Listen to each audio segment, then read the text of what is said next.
ਯਾਰ ਉਹ ਭੈਣ ਹਾਲ ਲਾਈ ਹੋਈ ਹੈ ਤੁਹਾਨੂੰ ਪਤਾ ਉਹਨਾਂ ਦੀ ਕਿਸੇ ਦੀ ਰਾਤ ਦੀ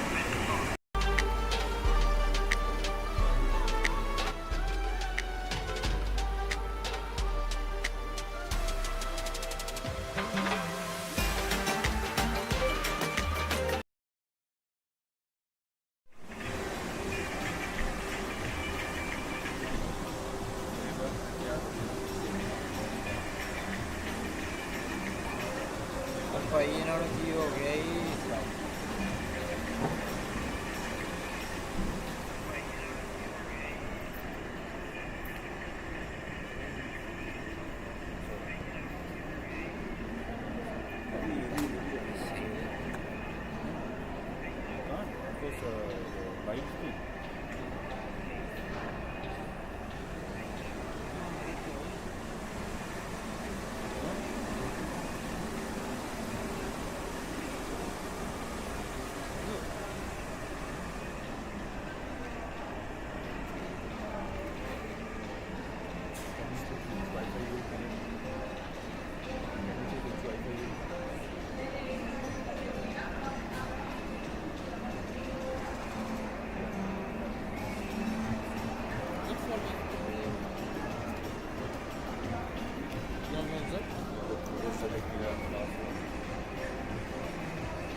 नहीं बंद आवाज़ आ रही है आवाज़ इधर नहीं हो तो आ रही है फ्लोरा नहीं नहीं आप मेरी आवाज़ आ रही है आप वो स्पीकर में यस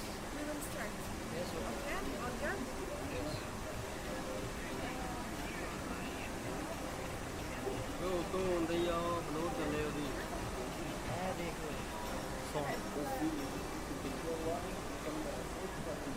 ਪਛਾਣ ਹੀ ਜਿਹੜੀ ਹੈ मेरी आवाज़ ये कितों आउण लग पई है ਬਸ ਮੇਰੀ ਹੀ ਆਉਂਦਾ ਜੀ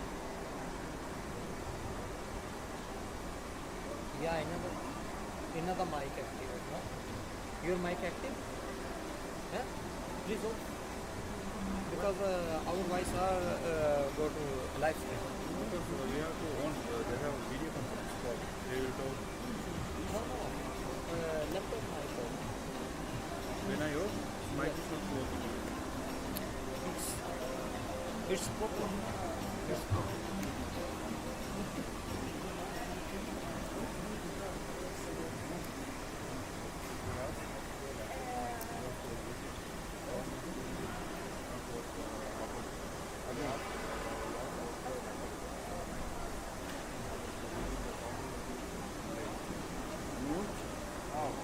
start हो गया भाई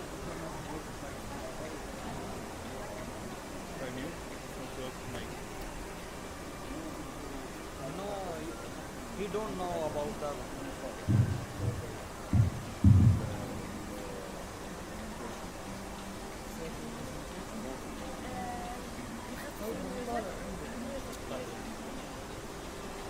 نبدأ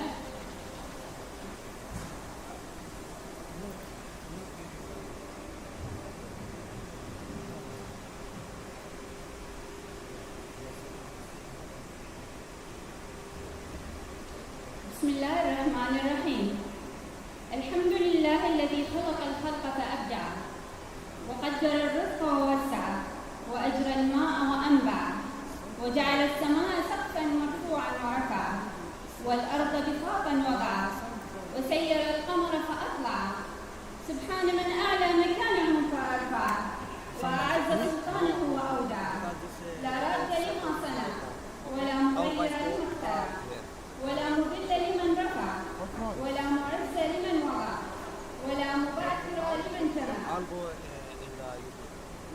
سبحانه وتعالى لا شريك له ولا إله معه ثم الصلاة والسلام على أشرف الأنبياء والمرسلين سيدنا محمد المرشد الحكيم والمعلم العظيم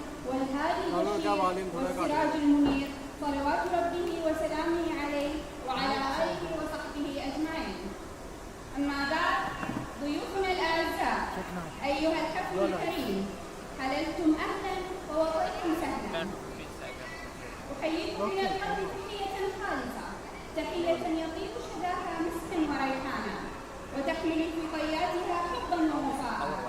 أحييكم بتحية الإسلام الخالدة، فسلام من الله عليكم ورحمة منه وبركاته. أيها الجمع الكريم، مرحبا بكم، وتراحيبنا تمازج بصيحها مع العامين، وعربيها مع الآجمين. عربيها الفصيح يقول: على الطائر الميمون يا خير قادما، قدمتم فأهلا بالعلا والمكارم. وعاميها يقول: يا مرحبا ترحيبة ما لها حدود، ترحيبة يفخر بها الضيف والجار، اللي حضر يستاهل المسك والعود، واللي تغيب له جميلات العذاب. وترحيبنا جميل يقول: It's a great pleasure to have you all here today to celebrate this special occasion with us. أهلا وسهلا بكم في صباح مفتوح العلم والمعرفة، وفي صباح مبارك تزدان سماؤه بضياء وجوهكم المشرقة، وتحل في أجوائه محبتكم الغامرة. أهلا وسهلا ومرحبا بكم جميعا في حفل افتتاح المؤتمر السعودي الدولي الثالث للمختبرات الطبية، والذي تنظمه First Arabia Trade Show and Conferences بإشراف الجمعية السعودية للحساسات الطبية، وبالتعاون مع الجمعية السعودية لعلوم المختبرات الإكلينيكية والجمعية السعودية للكيمياء السريرية. إننا نفتتح اليوم الأول من المؤتمر بحضور قامات وطنية كانت وما تزال أياد بيضاء في ربوع وطننا العظيم. أيتها السيدات والسادة، يتفضل الآن سعادة الدكتور عبد العزيز بن عبد الله الخيري رئيس الجمعية السعودية للحساسات الطبية مشكورا بإلقاء كلمة افتتاح المؤتمر. This mic is mute now. شيل اللابتوب. remove your laptop. شكرا دكتور الله.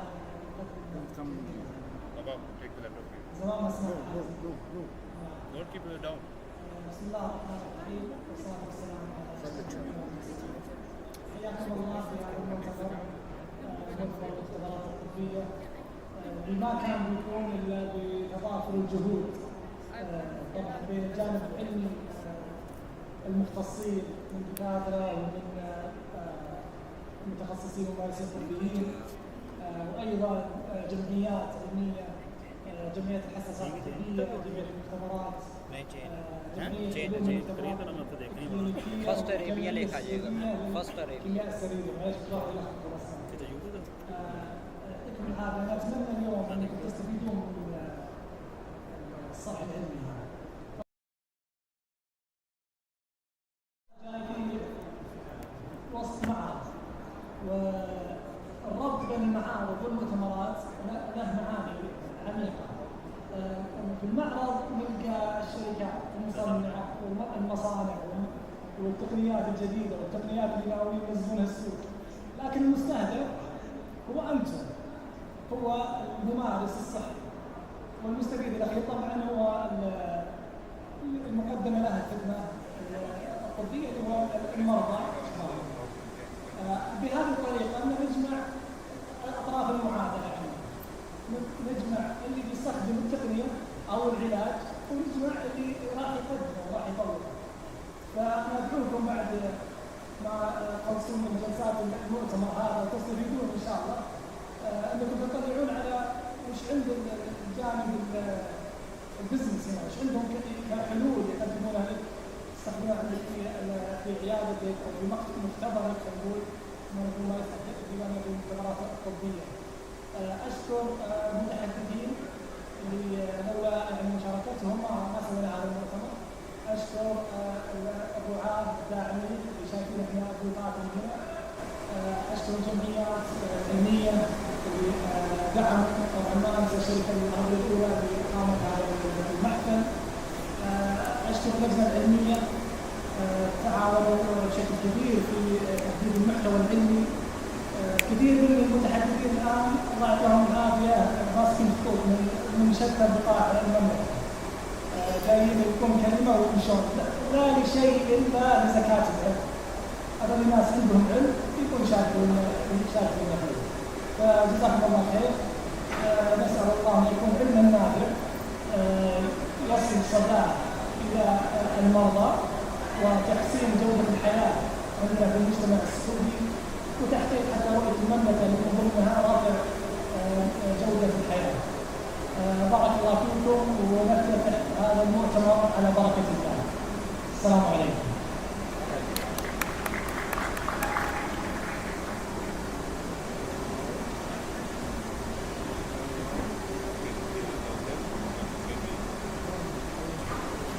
شكرا جزيلا سعادة الرئيس.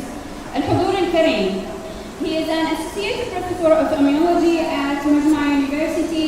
We'll be talking about the role of cross-reactive immunity to emerging coronaviruses, indications for novel universal mucosal vaccine design. Please welcome Dr. Wael Hamoud Al-Karaidi to deliver his speech. What's the photo?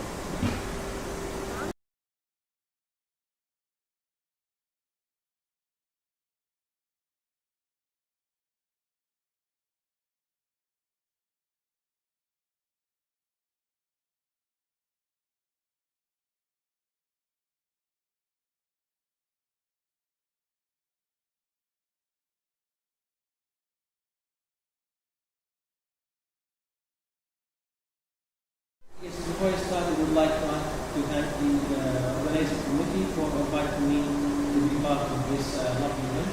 And thanks so much for Still the same? So today I'm going to talk about the role of cross-reactivity in providing protections and also how could we utilize or could we use the cross-reactivity in designing hopefully a universal vaccine against let's say From here or coronavirus. not that laptop? So I can check. this is the outlines of the story that we're going to today. We're going to have really Check the source. brief introductions about the coronaviruses generally and the role of cross-reactivity, and also the key differences among the similarities and differences between epidemic and pandemic coronaviruses. Then, of course, what the cross-reactivity can do in terms of providing protections and in diagnosis and vaccination as well. Then I will state some current challenges of the vaccines against the coronaviruses. Then how could we use the cross-reactivity to develop a universal vaccine. Then the potential benefits and challenges. Then at the end, conclusion and future remarks, acknowledgement, and then questions available. So coronaviruses is a large group of RNA viruses that could infect both human and animals, and they do have RNA. So most of us, we've been exposed to some seasonal coronaviruses, and they can cause symptoms range from moderate to from mild to moderate disease or manifestation. However, some of the viruses of this family can be really threatened and they can be fatal. I mean here the three viruses, SARS-1 that's been discovered in China in 2003, if I'm not making a mistake. Then the MERS that happens in Saudi Arabia in 2012. Then thereafter the current one, which is SARS-CoV-2. So these coronaviruses share some like 70 to 80% of their genomic structure and some uses receptors and symptoms as well. It can be vary from mild to severe. So cross-reactivity among those viruses could be used for such implications, including diagnosis and treatment. So we can hopefully use it to develop universal vaccines among the shared epitopes of these viruses. So I made up this table to summarize the key differences between the epidemic and pandemic viruses. So as I said here, we have like seasonal coronaviruses such as 63, etc. Those, if we have been exposed to those viruses, that means we are more likely to have some level of protections against the other viruses, I mean MERS and SARS. So in terms of genetic structure, they are all single-strand RNA. They share some similarity with SARS and MERS, around 65 to 70. I mean, these seasonal coronaviruses, but with MERS around 50 to 55%, whereas the pandemic one is like 8 to 54. So what I mean here, the percentage is quite high. That's mean any exposed to these viruses would necessarily to provide some immunity protection, and also could cause some false readings, especially if we have used like rapid tests at home. So in terms of genetic diversity and awareness, the epidemic is quite low, whereas high in pandemic. The receptors it varies, whereas for MERS is BBB4 and AC2 is common or shared for SARS1 and SARS2. Transmission, all they transmit droplets, storage droplets. Symptoms quite low, hair is high with shortness of breath. They are all originate in animal fats, but the intermediate cause is different. So unknown for the epidemic, coronaviruses. But for the pandemic, we have some reservoirs actually implicated to facilitate the infection of coronavirus. For that one, we have mass harm figures, whereas with cannabis only the one to be implicated. Consumption is being as most of the literature states. Sensitivity, smile rate, and short severe day. Mortality rate is quite low in epidemic, whereas pandemic we have 50 severe cases. So transmission mode from person to person in epidemic, whereas in the pandemic coronaviruses from person to person, or also from person to animals. Infection rate is quite low in epidemic, whereas really quite high in the field of these viruses. So what do we mean by cross-reactivity? The ability of the immune system to recognize the previous exposure to one of different but related pathogens. So mostly it's mediated by the cellular or humoral immune response, I mean B and T cells, against certain part of the virus like the spike protein or mucocapsid protein. So most of the research say that exposed to one of these viruses, I mean the seasonal or even the deadly one before, they can provide some level of protection against SARS-2 or even in future outbreaks, and this is because of the high similarity among those viruses. Is it good or bad? That's what I'm going to discuss later. So we could, as I said, use this feature or this differences to possibly develop a universal vaccine that could cover or provide a broad spectrum against seasonal or even the deadly one and potentially the future outbreaks. Because we're not ending of this pandemic, we may have it in the future as long as this virus circulating. So what could impact, what could cross-reactivity be mediated in terms of diagnosis and rapid tests? Unfortunate, as it could provide some protections, early diagnosis could be false. And this could be really dangerous because if you have reported something very negative, but it's positive, you might spread the disease. So ensuring having the right diagnosis is really important. So developing diagnosis test should take into consideration the role of cross-reactivity among those viruses. And also the same things happen for the rapid test, which most of us they may have positive tests, but it doesn't necessarily that you are having SARS-CoV-2. You may have, for example, MERS, you may have in seasonal coronaviruses. So we should adjust our test based on the understanding how proper immune response or how could the previous exposure to any of these viruses. So is the cross-reactivity in terms of vaccination, is it going to evolve? Or is it good or bad?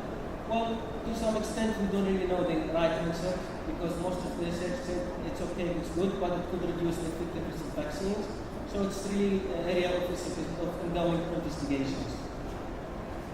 So, but for sure, having experience to exposed in the past may provide a really good protections against SARS-CoV-2. So, as I said, it's not really. It could be good or it could be bad. It could be good because it may enhance the effectiveness of vaccines by providing some protections, or it could be providing less effectiveness by interfering with the generation of specific antibodies or immunogens. So we should consider the potential role of our mechanism underlying how could cross-reactivity push or reduce the effectiveness of vaccine generally. So what is the main challenges of the current vaccines against coronaviruses? Well, as you may know, coronavirus may infect upper respiratory tract and it goes down to lower respiratory tract. Giving the injections is something really it can provide systemic protections, but we are really looking for something that can provide both systemic and local protections. So having vaccines through the airways, I think it's a better way to provide proficient or effective protections against respiratory pathogens generally, not just for coronavirus.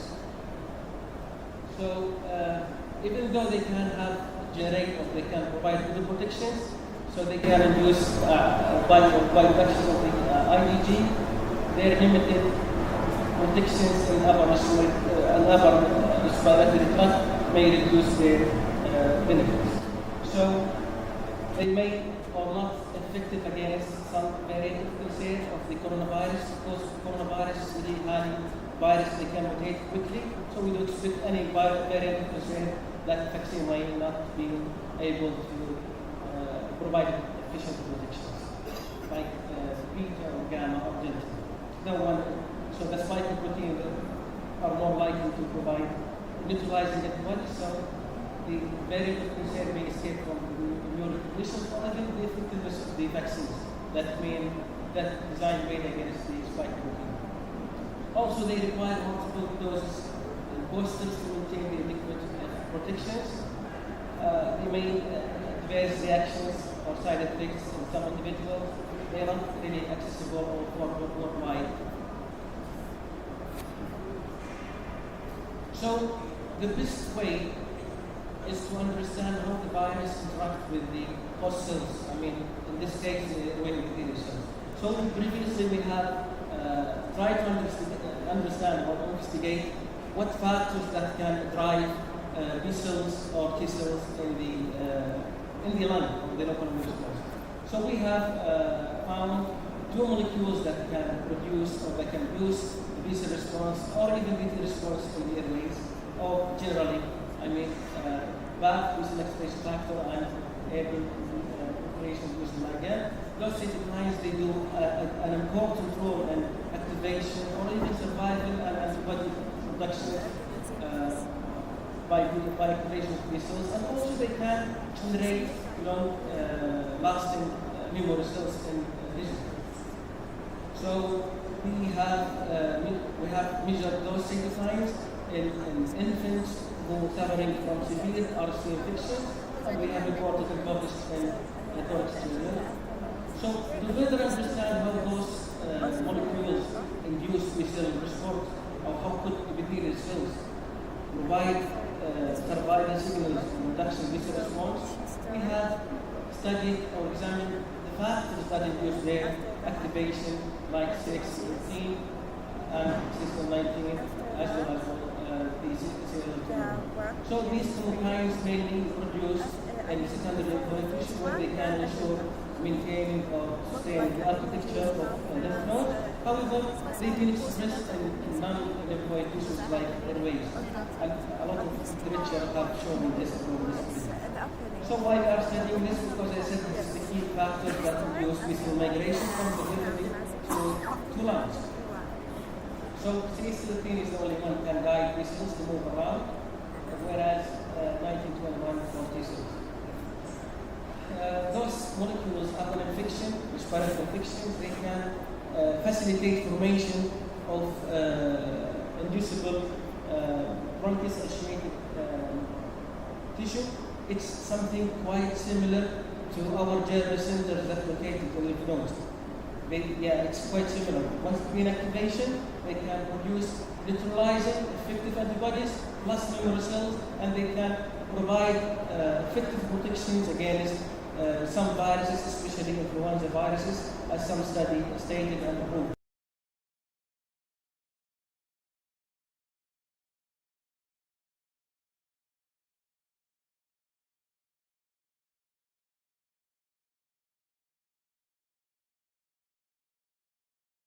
Those molecules, BAF and 13, which is guided B cells, were populated in lines, and we have measured the protein concentration among different times, whereas 1921 they were expressed, but we may find them at later time point.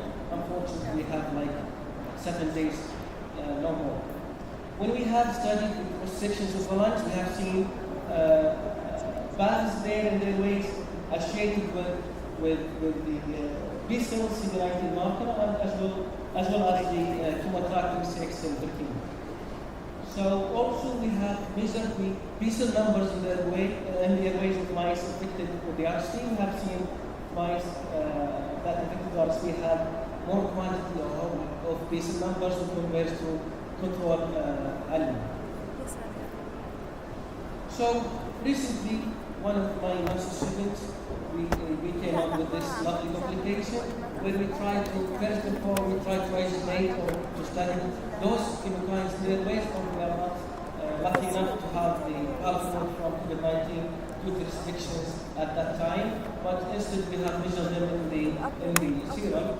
So as you can see from the graphic abstract, 13 and April were significantly elevated in ICU COVID patients, whereas BAF and non-ICU patients were their level increased significantly, but not 13 and 15. So I'm working right now to study these molecules in males and same individual by using valve fluid or even deeper samples from the people who have at that time being utilized. So we are continuing doing this research. So thereafter, I have published a review.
So we still in demand for a universal vaccine that can provide protections against current and potentially any strains of coronaviruses.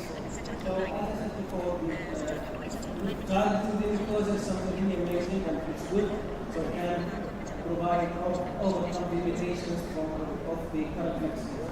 So the mucosa can be systemic and mucosa immune response, which can prevent viral entry and transmission through the respiratory tract, and also can provide a broad spectrum of protections against current and possibly emerging coronaviruses, leveraging the cross-reactive immunity, and also can enhance the protections by reduction in the non-resident of memory cells, the mucosa. So also can reduce the side effects of injections and improving the accessibility and affordability and storage and simplifying the storage distribution of vaccines. So this is the fascinating part of the talk.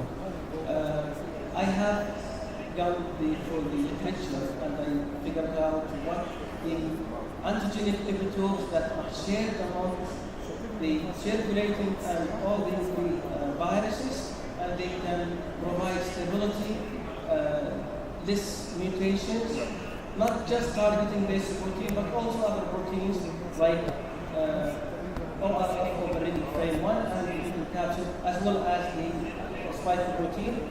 So, if I may ask you to go and find what epitopes exactly is in there. But the idea is to have these three at one time and associated with some adjuvant, which I chose here to be bath, because this is something that can use these cells to provide effective neutralizing antibody. So this proposed vaccines contain the most shared and stable epitopes among all the coronaviruses. I mean the seasonal and pathogenic one, and it possibly may enhance the local adaptive immune response in their ways through generation of long-lasting memory B T cells, and they hopefully they may provide protection against current and possibly the potential outbreaks of any novel viruses. So, as I said, a novel vaccine has been proposed. This vaccine is conjugated with adjuvant, this immunostimulant adjuvant like BAF, that with that can utilize highly conserved multi-epitopes against past, current, and potential coronaviruses. These multi-epitopes can induce effective T cell response. So, always we try to target the main interest of any virus. Personally, I believe targeting the main interest of any infections is really crucial to induce the immune response, to prevent the infections. So, of course, we have some challenges that might face having this universal vaccine. We just proposed it. We have not tested yet in preclinical or even clinical trials, but if we are lucky enough, we may try it. So we still are having some challenges to choose what is the optimal dose that can produce effective immune response. And we are lucky enough, we have to monitor the long-term effects and interactions with the vaccines and severity. But the things that I can say right now, I have reached students. We're still working to develop this vaccine, but not in coronaviruses, in RSV viruses, and we already done from stage 1 bioinformatics analysis. We have chosen the peptides, and we are, inshallah, looking forward to do in vitro studies followed up with the animal models. So in conclusion, cross-reactivity can occur among coronaviruses due to their similarity, and they can provide protections, but also could cause some false reading. So the magnitude and the durability of cross-reactivity as yet is still not known. Then therefore additional studies is required to define or define how long or how good or what's the mechanism that can drive or enhance the vaccine efficiency. So it is really essential to enhance our knowledge and understanding of the quantum, the process of cross-reactivity, and to define specific epitopes that can provide highly immune response. So, considering having BAF as an adjuvant, sometimes overreactions of these cells could be implicated because of immunity. Therefore, we have to optimize the risk and safety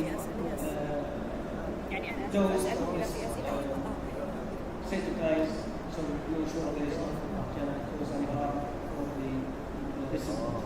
So overall, cross-reactivity is a complex phenomenon with both potential benefit and risk, and more research is needed to fully understand the implication in terms of developing diagnosis, kits, and of treatment, as well as designing of manufacturers. So I would like to thank the Deanship of Scientific Research at my university for supporting these studies, and also extending thanks to my colleague collaborators at this research center in the city of London, Simon, and also would like to thank my colleague Mr. Ayman for having some contribution to these projects. So I would like also to thank you for listening to me, and I'm happy if you have any questions.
I would like to thank the organizing committee for giving me the chance to speak about some of my undergraduate quality of RDA and how it is an important factor for ensuring good quality transcriptomic profiling.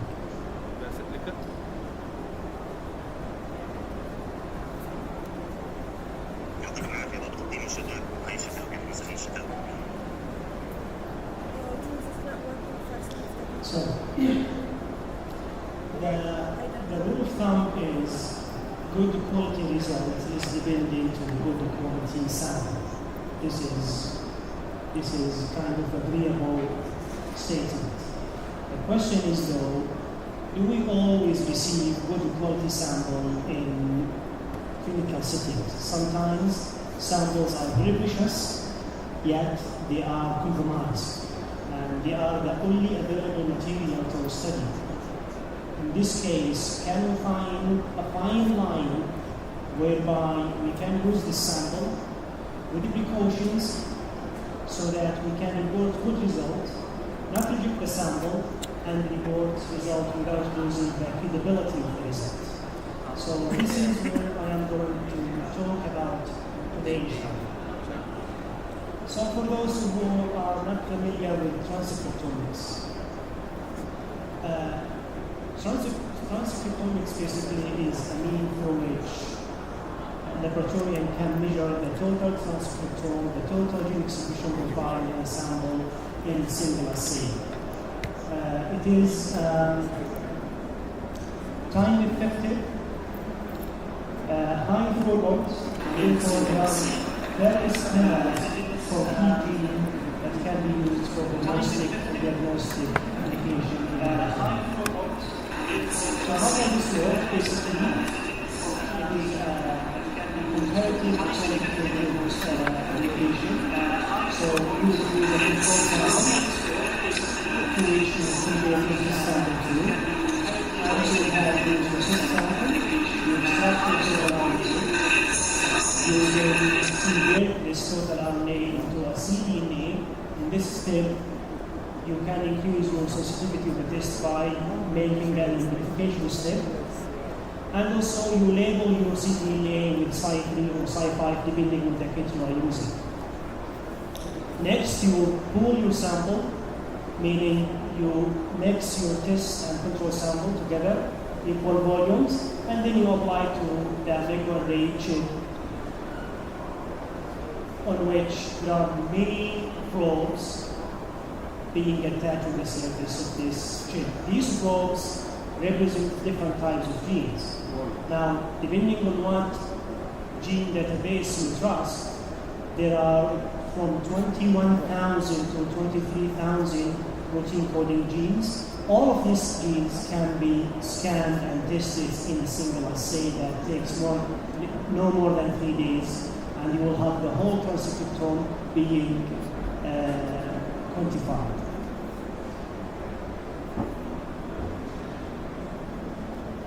So,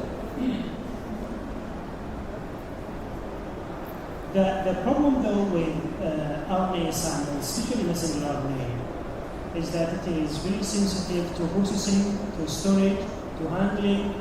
The reason why is that messenger RNA is synthesized to die.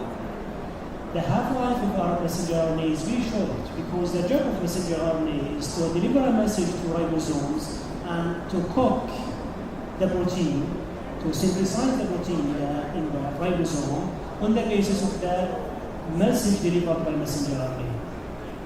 And by that, the job of messenger RNA is done. And therefore, it is always crucial to make sure that you are keeping your messenger RNA alive through all the processing in order to reflect the true in vivo transcriptome. Now, there are different protocols. There are big efforts from manufacturers, from scientists to standardize this process and optimize this process. And alhamdulillah, there is a very good success so far. Yet, some cases, people receive messenger RNA sample with very compromised quality. Now, there are some quality control checker like RIN from Agilent, which is RNA integrated number, or RNA integrity number, RIN, whereby the ribosomal RNA can be tested to indicate whether or not the RNA of your sample is good or not. As I said in the beginning, sometimes you receive samples from patients, especially tumor patients, with the RNA being compromised. Some of these samples is the only available material. So patient, for example, with low MRD leukemic patient. So the sample you receive is the only available sample. And therefore, in laboratory, you cannot just reject the sample because the RNA quality is low. You would have to use it, but be careful what to report.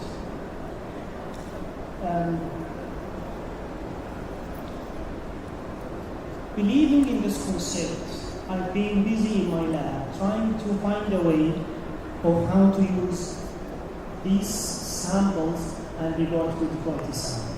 The hypothesis I have is, if you receive a low quality RNA sample, the first question is, to what extent this compromised quality of RNA sample affect the total transcriptome? So, do we have all the messenger RNA being ruined just because the RNA quality is low? We need to answer this question. The second question is, what are the names or what are the characteristics of those transcripts that have their quantitative data being altered because of the RNA quality being low?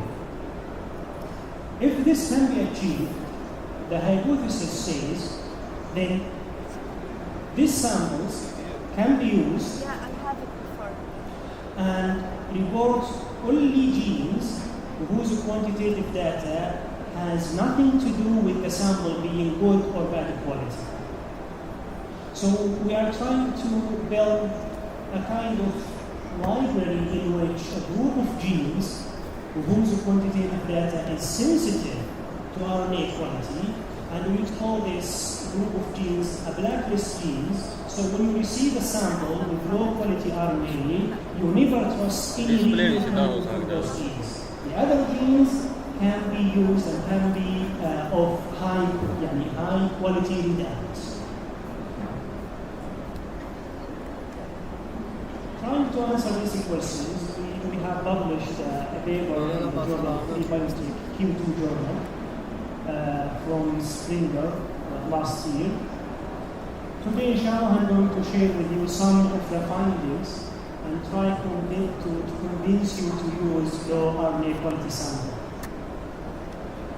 So, here is the work of law I used. I'm interested in blood malignancies, and in my lab I have many cell lines from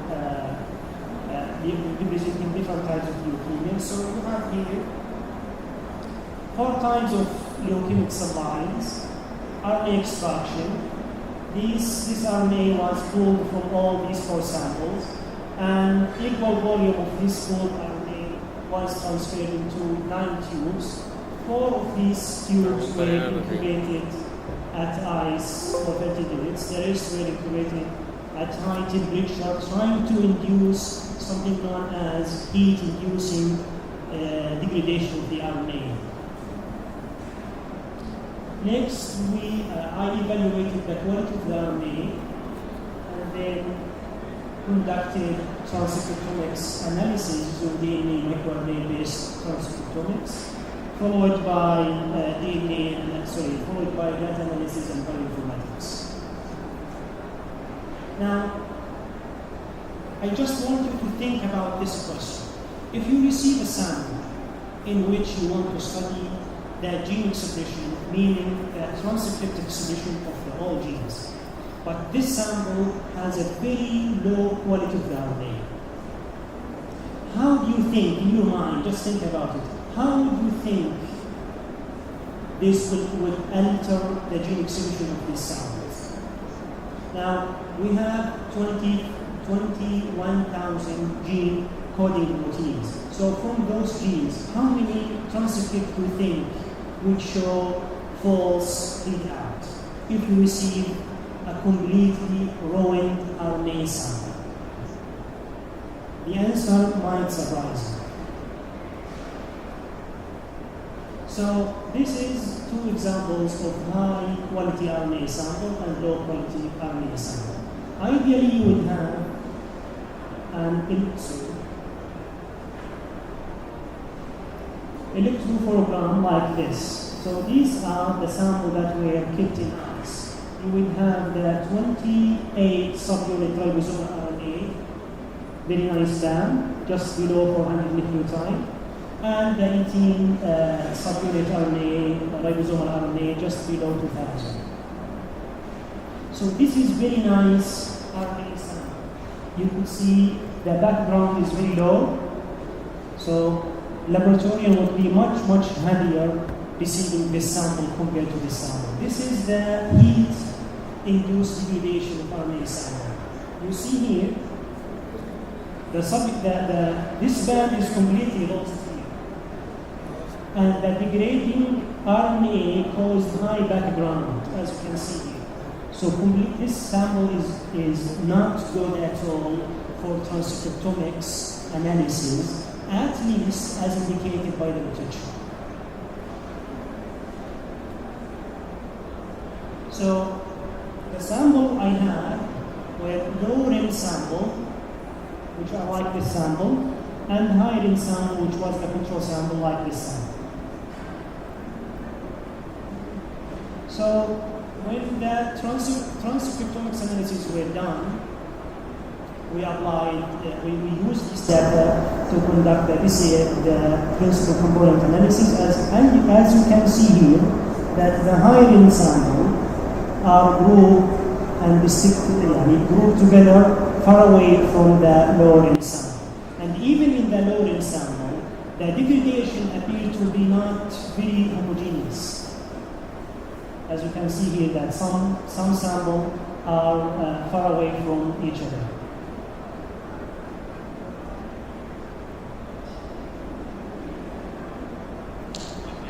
when I was doing the analysis, I repeat that analysis many times, not believing the results. Because ideally, if you use completely known sample, you would have to get a very poor result, meaning very poor quantitation data. However, the answer did really surprise me, whereby less than 7% of the total transcriptome showed altered expression compared to the good quality RNA sample. We measured the expression of nearly 30,000 genes. Now, there are many different isotopes. Only nearly 2,000 of these genes showed altered expression as defined by the fold change equal to 2 or more, with predicted p-value equal to 0.05. يعني فقط 7% من الجينات أظهرت نتائج مختلفة عن الكنترول. Meaning that if you reject sample because of low quality RNA, you are actually rejecting 93% of good gene expression sample. And this is really, this is really bad for the patient. So, a deeper look or a closer look to these genes. Now, this is volcano plot. This is volcano plot showing the log2 fold change of low-end sample versus high-end sample.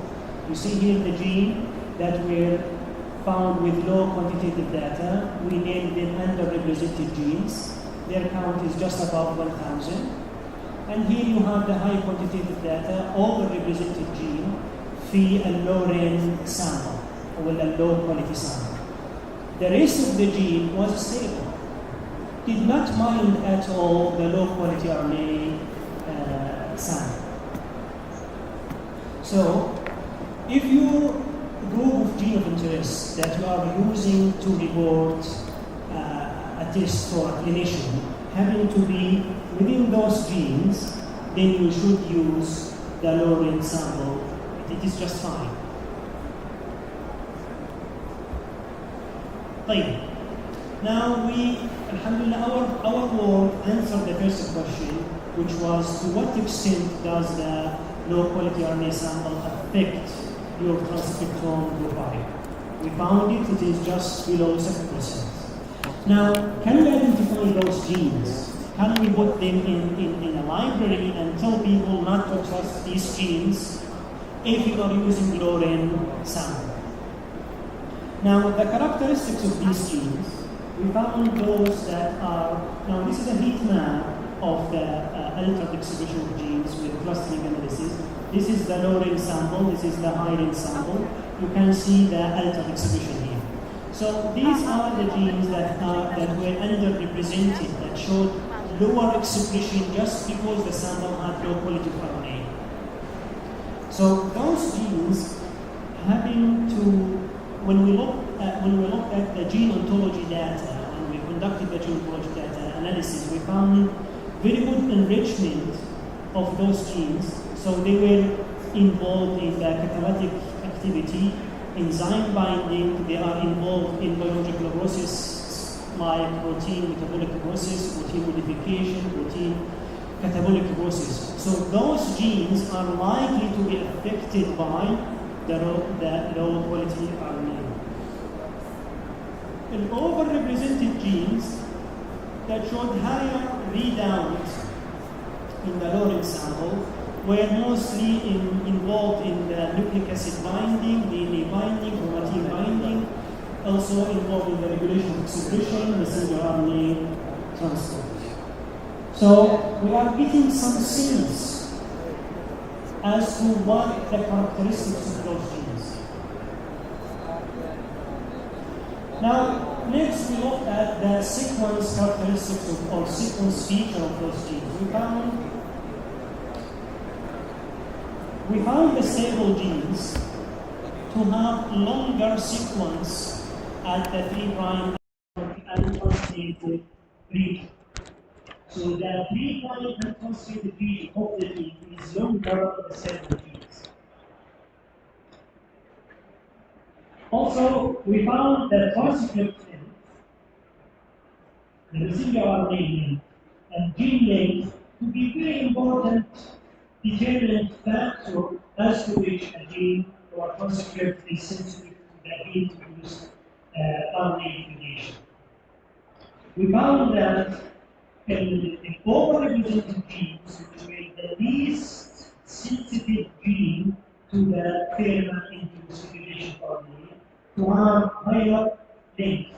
So those genes have bigger length compared to the stable genes and to the down-represented genes. The same thing can be seen in the gene length.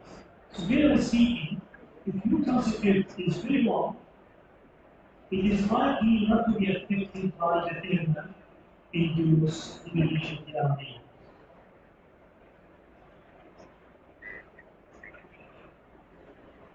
One very interesting finding, and it seems to be technology related or technology specific finding. We were using the DNA microarray analysis. Now, transcriptomics can be done using different approaches, one of which is DNA microarray, and the other one is RNA sequencing. So, we found that the distance between a broad binding site in the messenger RNA and the 5' end, this distance having to be very long in the least sensitive genes to thermal-induced degradation of the RNA. The reason why we think because one part of the RNA degradation pathway takes place on the 5' end of the messenger RNA. So it will take time for the messenger RNA to completely degrade until it reaches the broad binding site. And what concerns you in DNA microarray is only the short sequence of the RNA that bind to the protein. You don't care about the rest of the messenger RNA. Why? Because one step of the transcriptomics analysis is reading of the messenger RNA post conversion to ctDNA. You actually cut, you actually use cleavage. Why? It is very key. So what you care about really is that complementary sequence to which the ball on the reference slide is done with. So by these findings, we were able to identify to what extent the low-quality RNA sample affect the messenger RNA quantification using transcriptomics, and what are the characteristics of those genes that happen to be sensitive to thermal degradation. Now, the ultimate aim really, people do not want to identify features or characteristics of genes. They want the name of the gene. They want to tell them that this specific gene should be not reported when a raw RNA sample is used. And contributing this big goal, we created a library in which we have included all the genes that have been to be sensitive to DNA degradation in the nucleic cell line. Now, interestingly, some of those genes happen to be very important as diagnostic or prognostic marker in the lab when leukemification is considered. Things like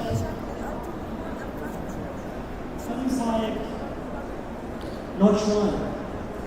If you are working on transcriptomics analysis or myeloid or lymphoid exhibition microarray panel, and Notch1 happen to be one of them, and you are using low RNA sample, you should not trust the reading coming from Notch1.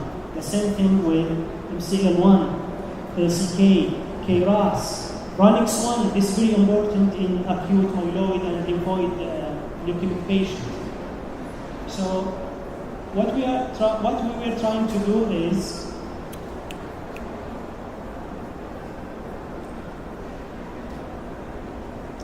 what we are trying to do is basically create this library so that we tell people if you are using low RNA sample, low quality RNA sample, and your readout happen to be coming from those genes, you should not report them. Why? Because those genes will show you altered expression just because you are using low RNA quality sample. So, in other words, the altered expression is dependent on the low quality of your RNA sample rather than alteration in the disease itself or on the prognostic group itself. So, going back to the ultimate aim, to the goals of the study, alhamdulillah, we addressed this question, which was what are the proportion of the transcriptome that is affected by the low quality RNA sample. Also, we have alhamdulillah identifying characteristics of genes that are RNA decoy dependent that show altered expression just because of the low quality of the RNA. And alhamdulillah, we built a library. This library, my hope is this library would give laboratorian a kind of tolerance to using low quality RNA sample without losing the credibility of the finding they will report to clinicians. This is basically the ultimate goal and the hope. So this is the these were the findings that I thought worth sharing with you guys today, and I'm happy to answer any questions.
Even for real-time PCR, we are presenting from one single thing, and when it is from 7%, it can also have like a false result for the physician.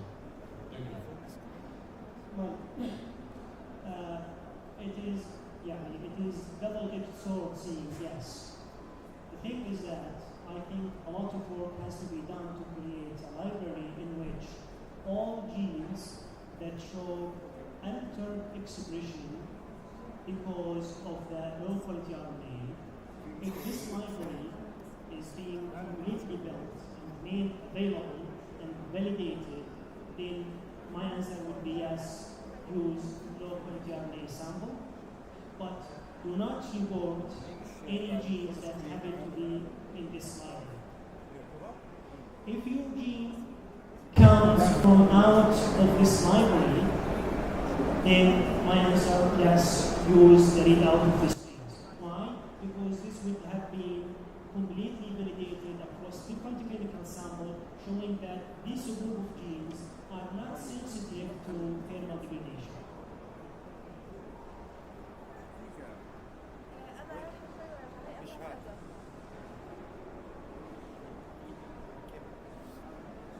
Thank you very much. Allah يعطيكم العافية.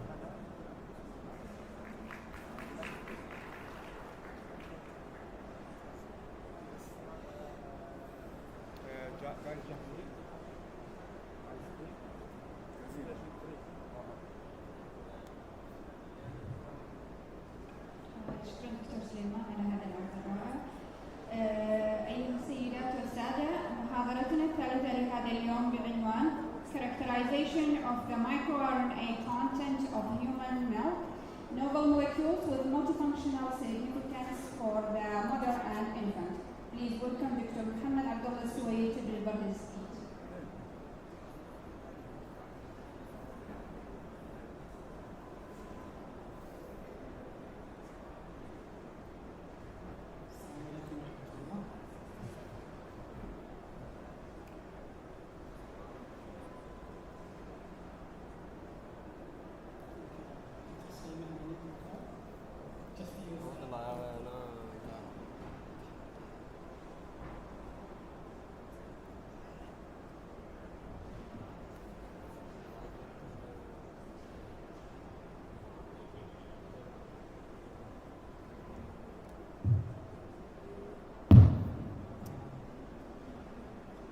First, I would like to thank the organizing committee, Dr. Abdulaziz, Al-Kibiri, and the rest of the team for giving me this opportunity to talk to you today about my research work during the last few years. Here, when I say breast milk or human milk is 6 miles from female. What are you doing with the breast milk? You are male. So you're doing like stuff with the breast milk? Yes, it's just biological sample. And it's sample you look for as, for genetics applications. So we use just RNA. But anyway, it's interesting for most female, and it's a good trend in the future. We'll talk about microRNAs as well.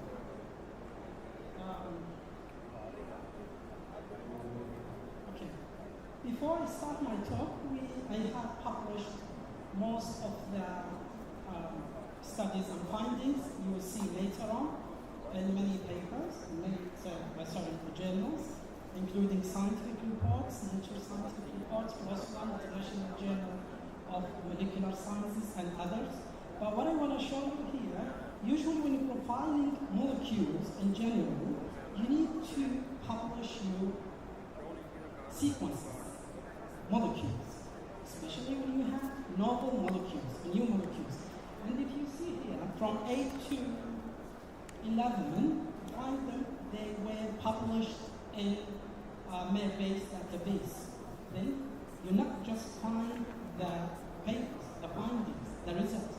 Also, you can find all the molecules I have done during the last few years in database, websites, or applications. Also, we use many conferences to present some of the findings you will see today, international and in Saudi and Gulf countries as well. Before we start, let's have an overview, just general overview about microRNA. If you haven't heard about microRNA, it's RNA, as Dr. Sullivan presented today, but just RNA, not from the name mark, small. It's the smallest molecule in the body. So we talk about non-coding RNAs. What does it mean? That they don't encode into proteins like RNAs, like messenger RNAs. And they don't produce anything. What they do, they regulate the protein synthesis or gene expression. So the main function is gene expression. But if I want to talk about the functions and rules of microRNAs, I think it will take hours, which is really difficult even to present it. It's not my field, but at least you should know it's not just regulation of gene expression. It's a general work. And biological sample, you look at to find microRNAs easy. So you can isolate microRNAs from any biological sample, blood, cells, saliva, breast milk. Any problem, any dysregulation, deregulation, any problem with the expression pattern of microRNAs in our body can be associated with many diseases, especially cancer. And we had a discussion before this session started. I said, if you just go to your search tool, just type microRNA plus cancer. It's the perception around the world since, like, talking almost 50 years ago, since now, almost the hottest topic is microorganisms in cancer plus stem cells. So it's really important to understand why we need to study microorganisms.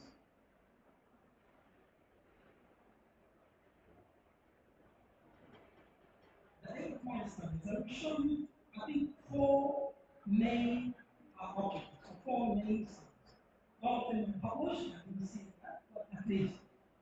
When we start with the new biological sample, like breast milk, what we just need to do is just to make sure that we can isolate enough and qualify with the quality RNAs. That's the main problem for the genesis. In any molecular biology, when you start with the samples, you need to think how to get enough molecules before you need any expensive and complicated biological processes or applications or procedures.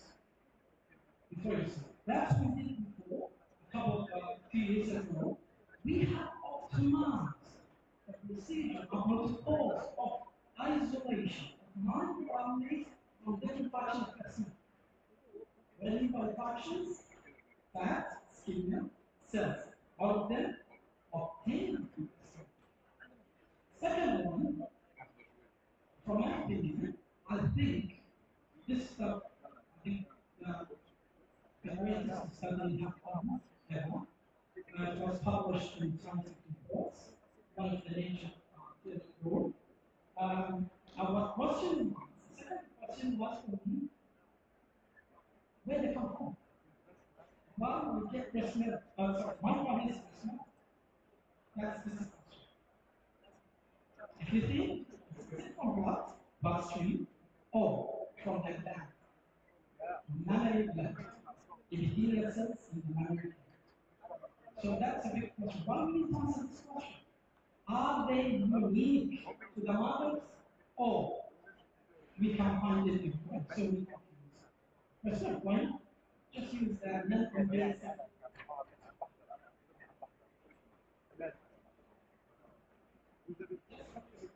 Non-invasive samples, then you can get more problems. Why do we need this? Why do we share babies that are fluid? That's the question. Therefore, milk removal by the infant. When the mother starts to breastfeed his or her baby, after that, is the microRNA content of species or language pattern in general influence when we answer this question, we need to understand why the mothers give microRNAs to the baby. Is it changing the single breastfeed or not? That one, this one is interesting, cross-section study. Last study was nutrition study. We talk about we follow them up from lactation, the second lactation, month to lactation, to 4 to then 6 lactation. Easy? Why? Just we need to make sure the microRNA content are changing due to the months of lactation. This is the first slide. I'm going to go through some specific details because it seems to be sometimes difficult to understand. But at least, what we do, we get the breast milk, easy, the white milk, and when we fractionate them, we get refractions, skim milk, we know skim milk, we get cells, we get fat from the milk, then we isolate microRNAs of total RNA from each fraction.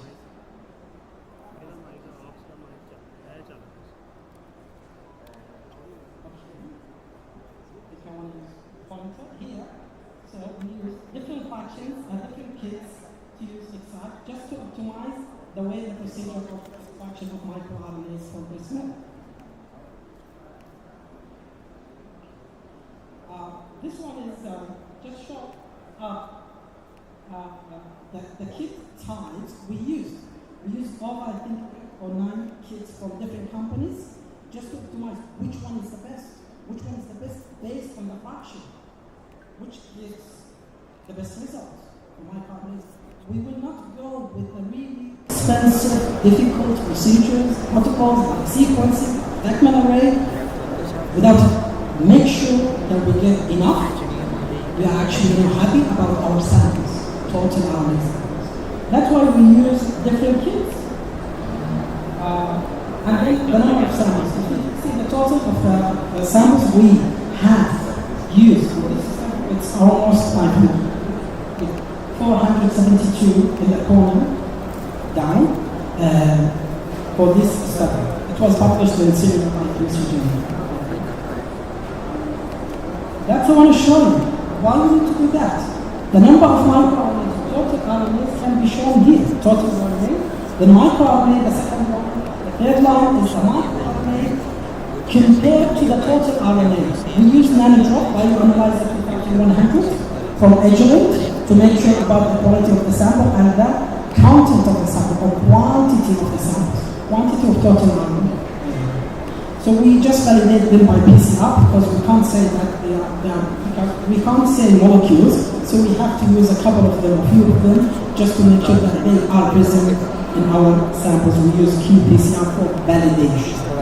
Also, we just compare between lipids and skim milk. Easy. Cells was the hardest. Then fat. Skim milk is really difficult to isolate microRNAs with any type of molecules from skim milk.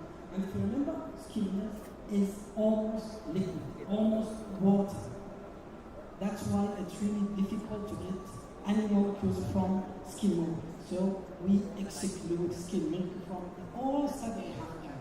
The system is safe. That's why I'm doing that. So I found really limitation when we use skim milk. So why we go with really difficult things with something that I can't find microRNAs, or I will get unreliable data. It's a bit complicated one, but you will see that next page, I think next slide, better than this one. Just I want to show you that just comparison, variables that they use, just to compare between the different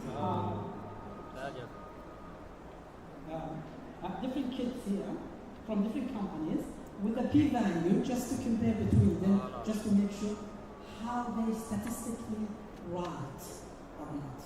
We excluded lots of actual samples, lots of kits about this. We didn't actually include everything. Anything unreliable, we excluded.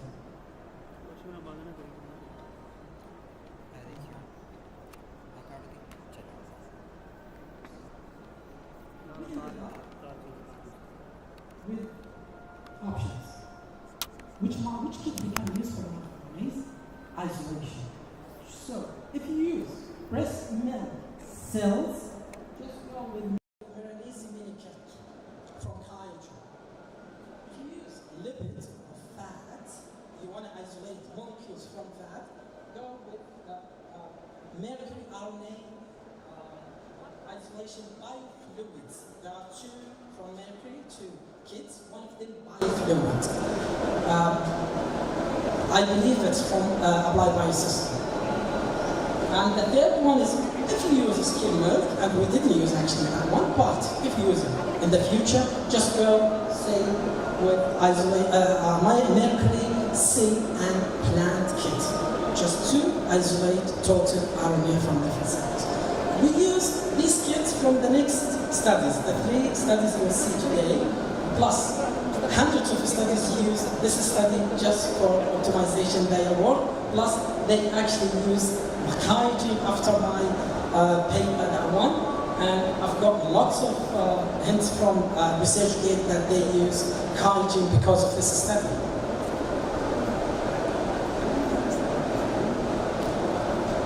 Conclusion, the highest level of both RNA and microRNA we're seeing the lipid and cellular fractions, it's not.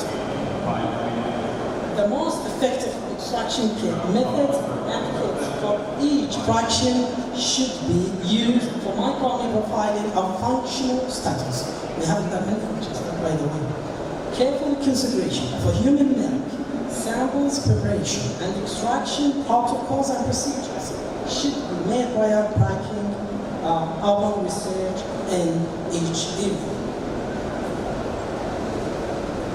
Second one, just try to faster, is published in a scientific report. What we need to do then, just to provide microRNAs from human milk cells and lipids inside from the same mother from the blood. Their blood cells and plasma as well. Just to compare between the same diets from the same individuals, how they actually compare to each other. It's microRNA from here, from microRNA from here, from different samples from the same. Just to make sure, are they come from epithelium cells, or epithelium in general, and mammary gland, or from bloodstream from mother itself? That's the best question. Also to composition between the human milk and cell and lipids. Also compare between them, as I said, between a blood microRNAs from the same diet. To give the origin of these microRNAs, as I said before, one of the interesting thing is just how you have isolated microRNAs from infant formula, from powder, okay? We could do that, actually. I'm sure you will have lots of questions. What's happening if we get microRNAs from different formula to our babies? Are they integrated? Are they doing something? Lots of questions will be done. Easy to answer these questions. Don't worry on that. Sorry. This is the procedure, protocol, workflow, how we have done it. We used, as said, Dr. Suleiman.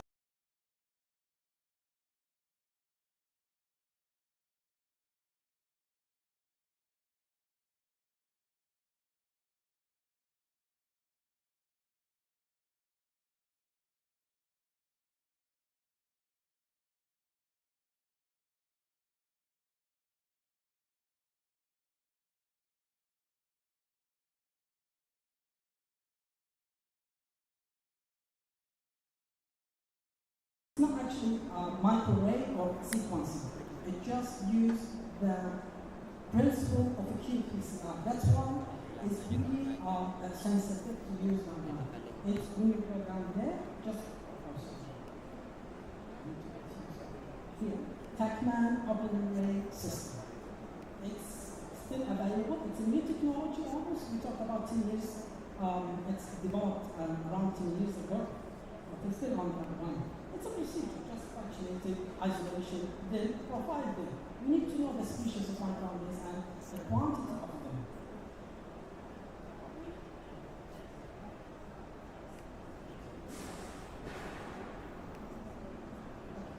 If we compare about the species, the number of microRNAs in each sample here, you can't see, but at least I will show you.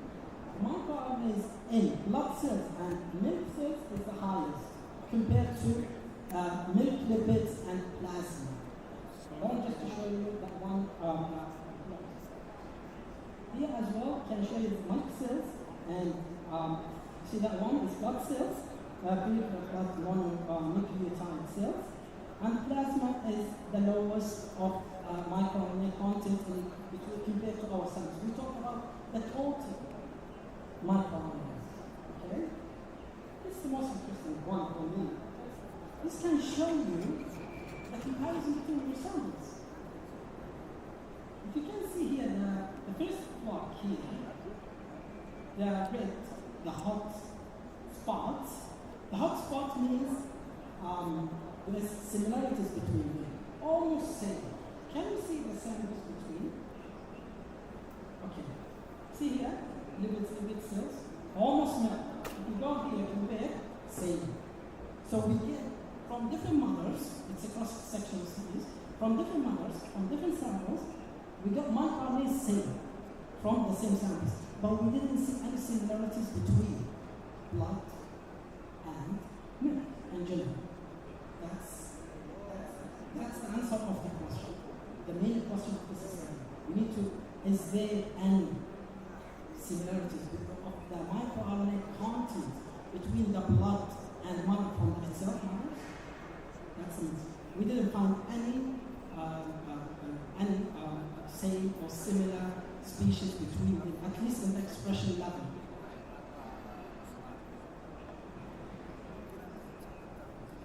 That one I've seen, I think, PCA analysis.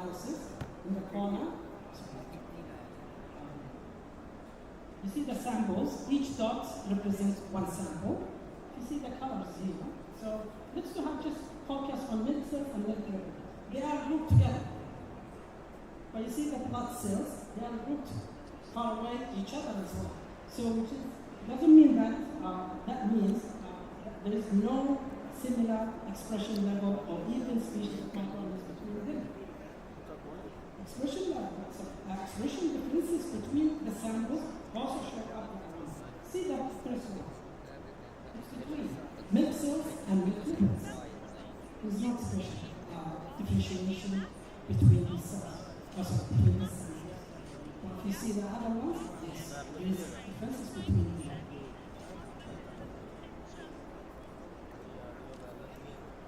Just to show you here grouping the number of microorganism species, not expression level on the right, and the similarities between the samples.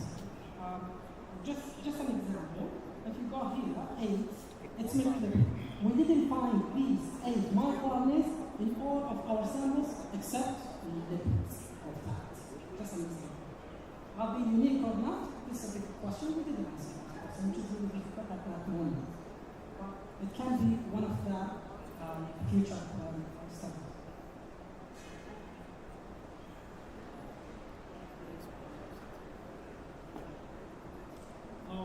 Just to sum up with this study, milk cells can save higher microRNA content compared to lipid and others. A strong association was found in microRNA between milk cells and lipids within the mouth. So that's the question. The above suggests that the human milk microRNA are primarily synthesized in the mammary epithelium cells. That's the question. That's the answer of the question. The human milk microRNAs can be used as a novel diagnostic biomarkers of lactation performance and breast infection, mastitis, and can be used for other things as well. We couldn't just that one, but we have to consider it in the future because they are unique to the mothers. They are unique to the infant.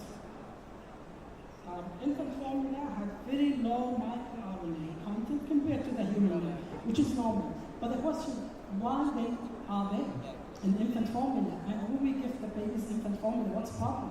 Are they integrated within the baby? Are they involved in development and growth and appropriation, differentiation, other development functions? Yes. What's the problem? It's cows. Cow's milk. No, actually it's same species between the human and other animal. I didn't show you that one just here. If you see bovine milk-based formula and soy milk-based formula, see the microRNA is the highest expressed microRNA. HSA means human. Compare it to the milk and blood, almost same. Only just a few ATH, and ATH as well. Just 2 molecules are actually unique to that animal or plant. So actually, they are same across organisms, including the human. Third one is just how the milk removal can affect or influence the microRNA content. We need to answer this question because we can't actually advise mothers how to breastfeed. Why not? At what time of breastfeed? And how long to breastfeed? Is it for months? Is it for a couple of years? Is it safe or not? So that one is a really important question to know before and after pre and post feeding. Because in this sequencing, it's really complicated workflow. Usually it takes a few weeks just for one sample, just for one month. Okay? So it's not really easy to go through, but at least we use sequencing to make sure about these microRNA content in each samples. So just we compare between B means before, A means after. So we see that actually almost same. That one is a QC analysis. That's not actually to go through. Just we make sure that our samples are okay. This is before we go to the sequencing. So you see it's really qualified and quantity enough to go for sequencing. This is the number of microRNA species in each sample. See here? In each sample. So the number of species and the read expression level and the normal we found and we published in database as I said before, and the number of normal reads. Reads means expression level. So with all of these samples were sequenced using Illumina, small RNA sequencing, Illumina 2011. And also the number of microRNAs we found in all samples, almost over 1,000, we took 1,200 something, plus before and after. We don't want to talk about read, plus novel microRNAs, we found over 900 for each sample. We show you how to design the novel microRNAs. We can't say just new molecule, it's a novel microRNA. It's not like this. There are lots of criteria to go through. We use expression level between pre and post. What I say? Pre, feeding, post. Feeding, we get two samples from another, and then we just compare between the microRNA content in each mark. So we didn't see lots of express differentiate between the two groups, plus the hot mapping as well, doesn't show anything. Usually we use PCR because it's more sensitive, more reliable, so we use it for validation. We picked a few of microRNAs, we use the PCR. We compare between them, microRNAs and other total RNAs. That's not really difficult, but at least we just make sure about our results. We use database to make sure how the microRNAs obtained from the mothers related to abnormal and normal functions. We use different database on that one, or website from that one that's available, not for the free, but at least you can.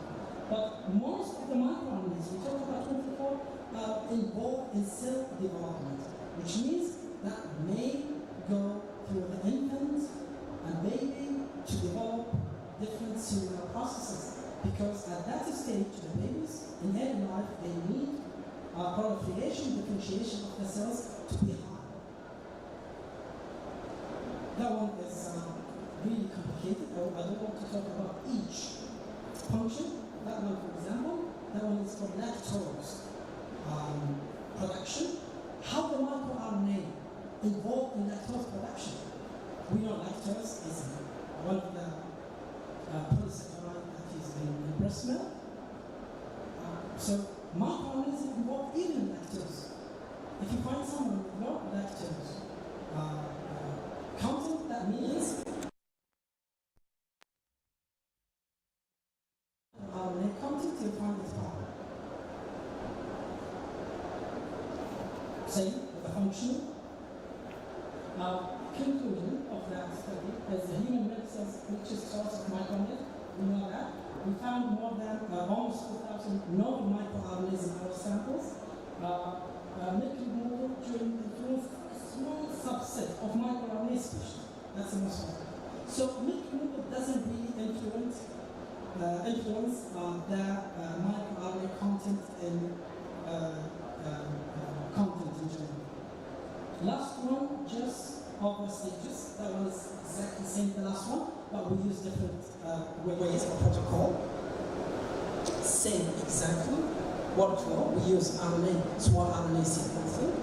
We exactly say make sure about the length, the quality of our samples. Easy. The number of microRNA species in each sample, we have sequenced 45 samples from different stage of lactation, 1, 2, 4, and 6. We found lots of microRNAs plus total really high level of reads, plus some of them really highly expensive compared to other microRNA species. Again, same. We just make sure about the total of the microRNAs between the different stages of lactation. This is the most important thing. We need to see the expression level.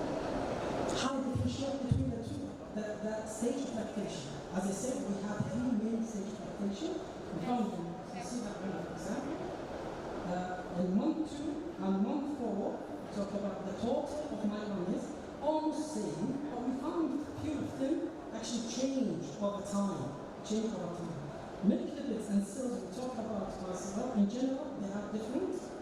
Month 4 to month 2, month 4 to month 6, and others with the months. So we found differences of microRNA content or content over the expression, over the stage of lactation. I'll just mark them, just make sure about that one. Just take an example here. Just compare to month 6 to month 2. How's the difference between them? And when you get red color means really same, or blue, there's no similarity between the samples.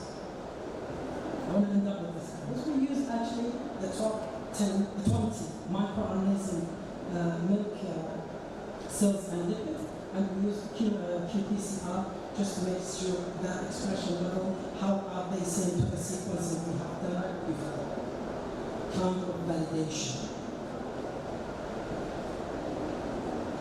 When you get novel microRNAs, I say you need lots of criteria to go through before you say it's a novel microRNA, it's not a novel other molecule. That one is how to do that. It's really complicated to talk about that one, but we use, if we find unknown molecule within same condition of microRNAs, we use to draw it, make sure it's a microRNA, not other thing. We use like this. That's why when you go med-base, as I published before, you will find like this molecules. Thousands and thousands of these. You can find them in all form. Done? So human milk is one of the richest sources.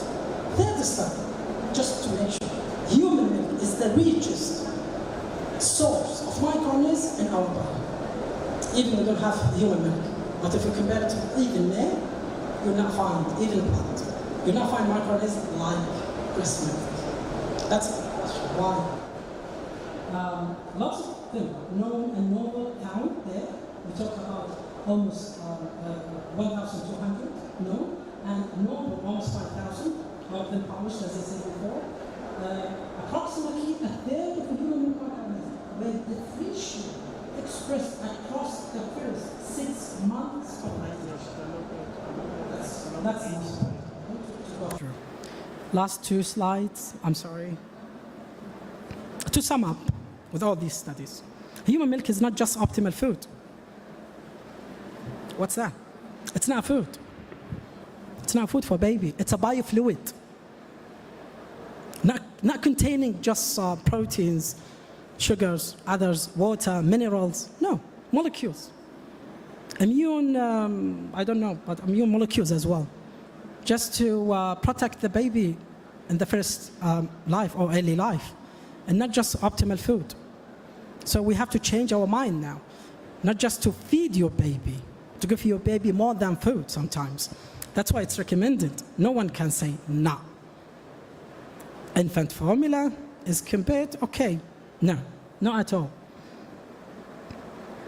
Human milk conserves enormous number of microRNAs. Also, human milk cells are richer in microRNA species compared to the other fraction, lipids and skim milk, as I said before. Infant formula is poor in microRNA compared to the human milk, fresh milk. Also, human milk primary is synthesized in the mammary gland rather than bloodstream. It's a good source for novel microRNAs. You can discover lots of microRNAs and other molecules as well. Milk removal can affect, it's with the number of subset, a microRNA profile in milk. Also, microRNAs change during the stage of lactation. That's the question that I need to answer. Okay. Human milk microRNAs may be absorbed in the infant's gastrointestinal tract and regulate gene expression, and thus tissue maturation and function in early life. How to answer this question? How to track microRNAs in babies? That's a huge thing to think about the future. But for sure, it's integrated. They are doing something. We need to prove it. We can prove that using database, data set.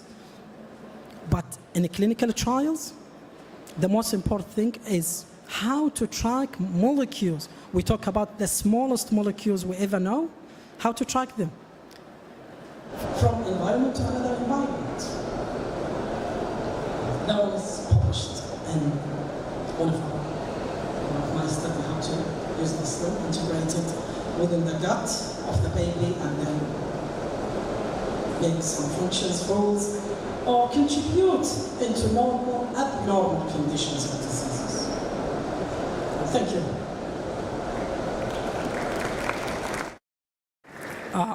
If you have a question, I'm happy to answer any questions. And I'm so sorry to take I think the whole time. Hope it's interesting.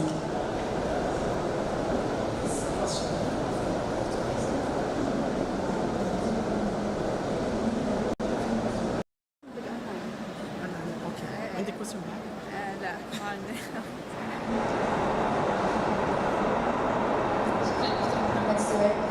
أما الآن ننتقل مع المحاضرة الرابعة لهذا اليوم وهي Future of the Clinical Laboratory which will be delivered by Dr. Naif bin Saleh, an Assistant Professor in Hematology, Vice Dean of Deanship of Scientific Research, Assistant Manager of Science and Technology Unit at University of Hawaii. Welcome, Dr.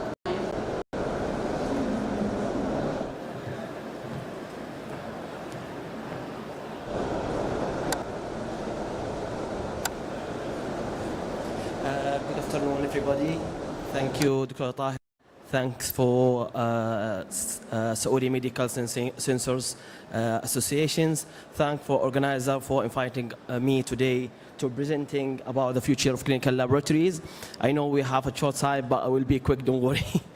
As you know now, I think from our speakers today, we are already going toward the future of clinical laboratories. I know we have some challenges, and we know we have some obstacle we might face through through our clinical laboratory in future, but we still have something, and we have mapping road already, but we need to be more familiar with it in the future. So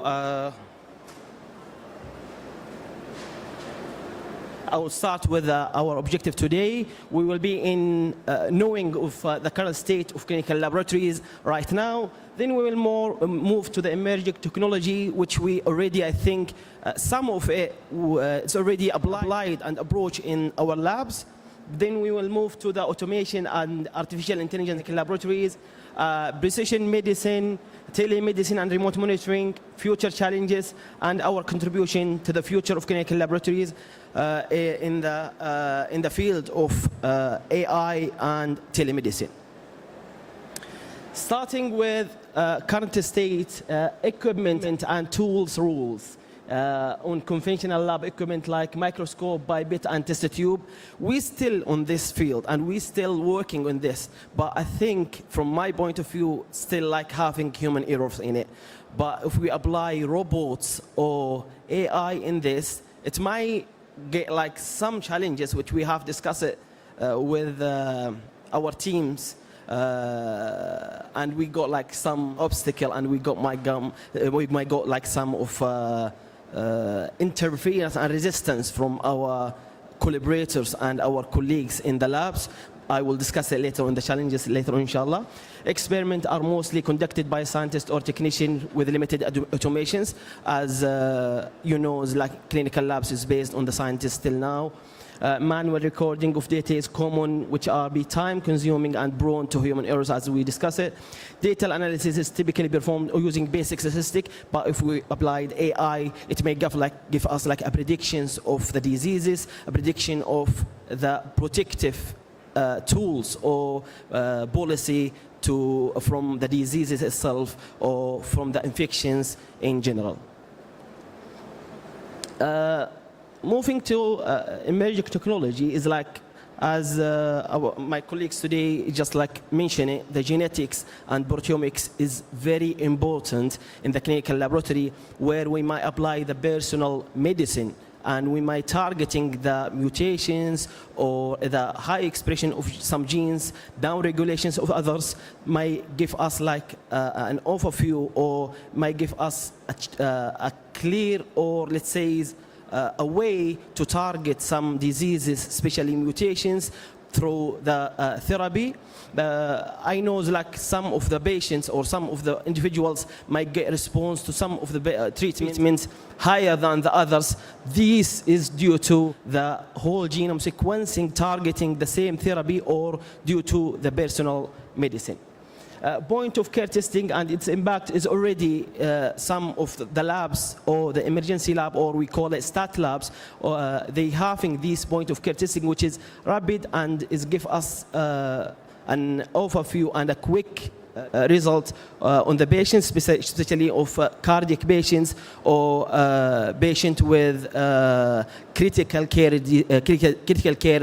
units or critical care clinics. It's already there, but we need to implant some of the AI or some of telemedicine techniques to approach these diseases, or to approach these results through the system of the institute, or even to the national level. Integration of mobile and Internet of Things devices. As you know, like clinical laboratory increasingly rely on automation and robotic for high throughput testing, improving efficiency, accuracy, and reducing human errors. Some of the labs is having high demand and high, let's say, numbers of samples on that lab. Using that robot might get like a clear, and it might give time consuming for the lab specialist or the lab workers. Robotic handling and automated analysis will become standard in the future. AI in clinical laboratory and the machine learning into laboratory workflows will enhance data analysis, pattern recognitions, pipetting, result interpretations, and may give us like identify disease and trend of outbreaks. As you know, at the pandemic levels, we use the RT-PCR for real-time PCR for diagnosing COVID-19 patients, but the time consuming for the techniques and the expenses regarding this, it's consuming a lot.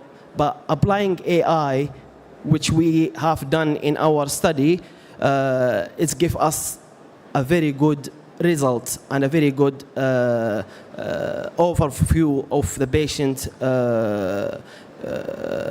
positivity or negativity of the result itself. Robotic process automation is already give us like a task such as sample handling, pipetting, and data entry, laboratory equipment and maintenance. You know, it's like everybody got like in his lab the maintenance for their machines, but still we didn't predict when the machine will be like need to be tested or need to be maintained. But through the AI, it may give you like the centrifuge, the lamps, everything is consuming in that machine. It may give you like a flag where the machine needs to be maintained, or it might need to be changed. So through AI, you can save your time to stop from working during your shift or during your duties in the lab.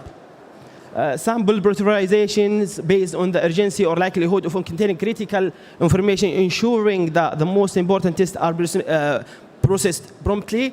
As you know, it's like some of the hospitals, they have certain labs, or they may have multiple labs working on that hospital. They need like stat lab working on the emergency samples. But if we have one lab, core lab, and we can code that samples to be handled through the robots from the emergency department to the lab, where it's got like a quick way and a quick, let's say, is approach to handle that sample and get the result within a few seconds, or let's say a few minutes, rather than having 2 labs and repeating the work. Genomic data used for personalized treatment is still like we having that personal treatment units in some cities in our countries, but we still need to be more in the other places where we can detecting the genomic and proteomics data or whole genome sequencing to know the mutations or the cancer diseases, and from there we can target the therapy, or even to give the doses, proper doses for these patients through knowing what the mutations, and to follow up the management of the patient diseases, and to manage the cancer itself as well through the personal medicine. So AI and studying genomic data, it will help a lot in terms of future of our clinical laboratories. Telemedicine and remote monitoring, we have already through Ministry of Health, we having an online clinic where the patients can stay at home, avoiding the contamination in the hospitals, having some of prescriptions while they are at home. But some hospitals outside the country, they having the GP or clinical practice GP where they can get the samples, get the result. That result can be linked to the specialist hospital. Some of the proficiencies here in Saudi Arabia, some patients or a lot of patients, especially in our area, is like in Hail, some of the patients or most of the patients, they move to Riyadh just to get the specialist hospital and back to the city where they live. But through this system, it may give like an overview, and even they may have panel of doctors discussing the patient status, patient results, and get back to them, and give, even though they can start the treatment while they are at the same area where they live. I know there are some challenges.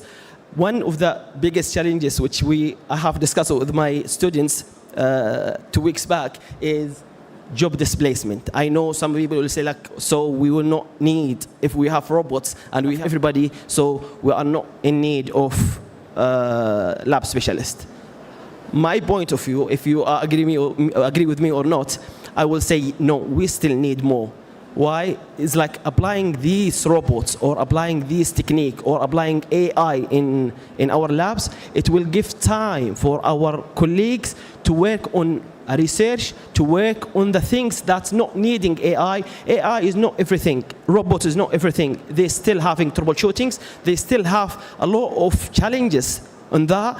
Data privacy, there are some of the data privacy, but my point is the specialist will still work on the more advanced technique, and they will be familiar with other special technique to applying robots. Yes, if it's a company, they will say like, we need the robot. Why? It's like working 24 hours by 7 days a week. It will save time, and even it will give like an overview to the patients in a quicker way. Some of like AI data is half biased. So if we got like AI, we might got like a very good representative of data, and we should be unbiased in these data.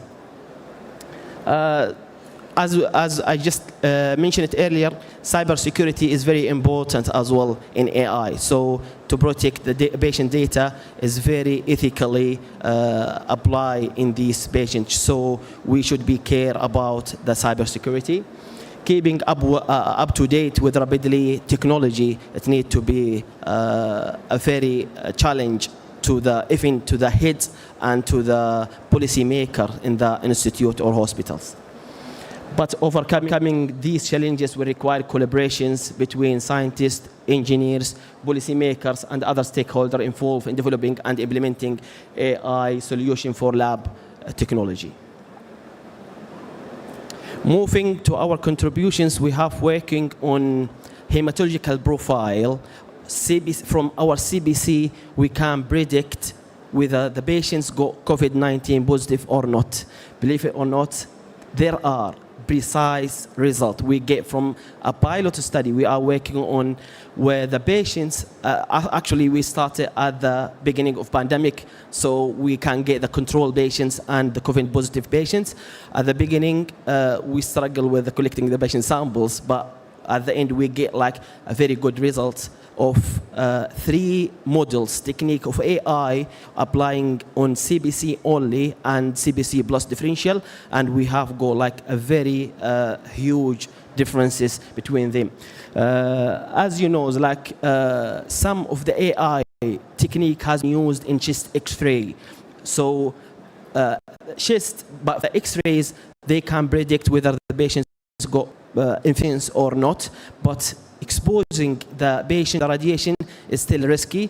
Blood test is, especially routine blood test, is easily get it from the patient, and it can be like for the patient who admitted or patients on outpatient clinic. We have included 676 patients, 476 was positive COVID-19, and 200 non-infected or control. We applied 3 techniques: knife bias, random forest, and k-nearest neighbors in applying CBC data only and CBC with differential count. At the beginning, we got like from these, as you see, like the precision of the accuracy of these diseases. Random forest was the biggest precise technique for detecting CBC only, where we reach 90% of the patients who have COVID-19 positive, they got a difference in CBC profile compared to controls. I know, like in our CBC, we got like a high number of variables, starting from RBC until MCH, MCHC. But the main difference was in hemoglobin and MCH and MCV. We're still working on the reasoning behind this, of why this is like has been changed. I know some of the anemia may involve, but we want just to to exclude if the patient's having other diseases at the beginning, but our patient was at the beginning normal patients, and they got only COVID-19. When we apply the differential, you see the percentage go up to minimum of 97 for the 3 methods of machine learning techniques. The naive bias was the biggest change in CBC with differential. As you know, lymphocytopenia is one of the most important things in COVID-19 patients. Another contributions, to conclude our study, is like RT-PCR kits are so scarce resource in some parts of the world, especially in different countries. This test also may result of false negative error in some cases. Routine blood tests are more widely available worldwide and much less error prone. Early and rapid detection of the positive COVID-19 through routine blood test can help prevent the spread of this disease, especially at the beginning of the pandemic. So we hope we not get any other infections, inshallah, but we still working on that to prepare ourselves for future challenge or future, let's say, pandemic if we go. Mortality of the disease, as you say, has been increased, but by these tests might help us to just like give a predictive result or predicted result for the patients of COVID-19. Another contributions, we are working on electric wireless device for monitoring wound and witness as a patent through Saudi Authority for Intellectual Properties, where like we have applied sensors through electronic systems. These sensors like applied at the wound of the patients, especially chronic wound infections. We can say like food ulcer in diabetic patients. One example of infection, chronic wound infections, where these sensors like applying pH readers, temperature for the body and fluid presences, and ammonia release from that wound. From these, we can monitor the patient's wound. We can monitor the patient infections through the wound, through the electronic systems, which is with the patients, and that device or that electronic is linked to the, if we like get further, we will link it to the hospital or to the nurse in the hospital. So it will go like when the patient got that infections, and when they get the infection, we can start the antibiotics, or we can send the prescribed antibiotic to the patients while at home. Just get it from the pharmacy and start your treatment while you are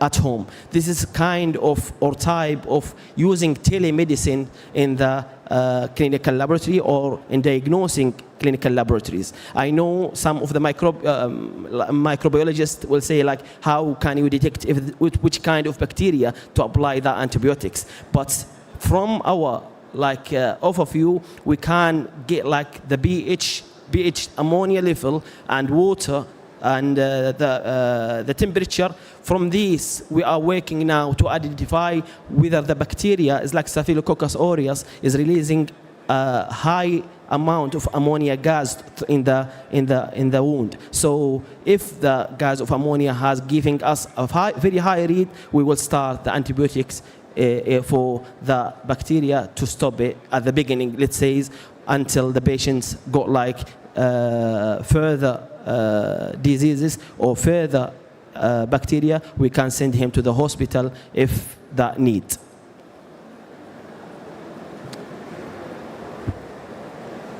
To conclude, the future of AI lab technology is very promising. As more labs adopt AI power system, we can expect to see significant advancement in area such as diagnostic, drug discovery, and development. As we know, like through personal medicine, we can apply our treatment. One area where AI could have a huge impact is in personal medicine, which is mentioned before, by analyzing patient data.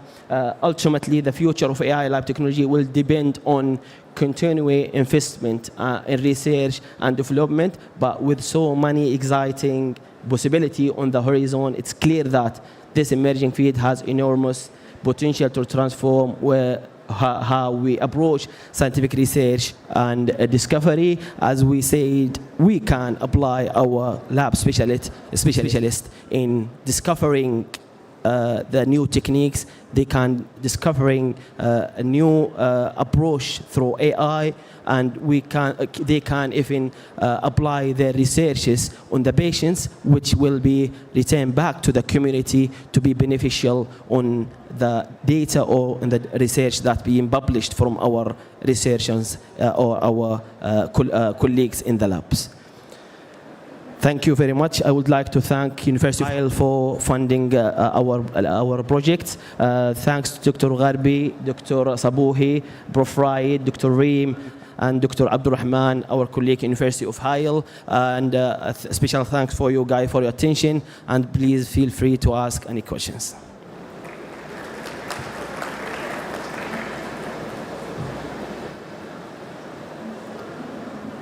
Okay, all right, thank you very much.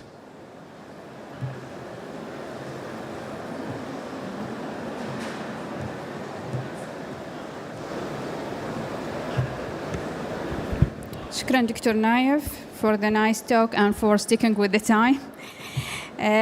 بالنسبة للمتابعين معنا بالأونلاين راح نفعل الشات الآن. أي أسئلة راح نستقبلها بعد المحاضرة الأخيرة. هذه هي بتكون المحاضرة الأخيرة في هذا السيشن. So the last talk in this session will be delivered by Dr. Kauthar Khan, Laboratory Director and Laboratory Quality Coordinator at Tumor General Hospital. She will be talking about laboratory techniques, optimal blood culture collection, and its role as a key performance indicator. Please welcome Dr. Kauthar.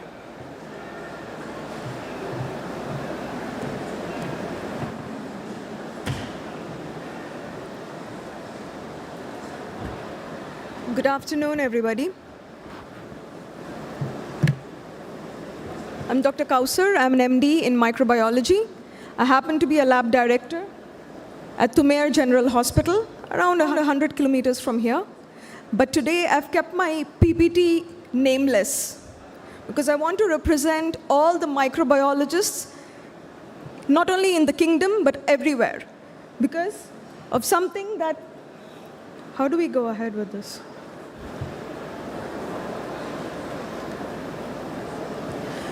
Because I want to discuss something that makes most of our blood boil.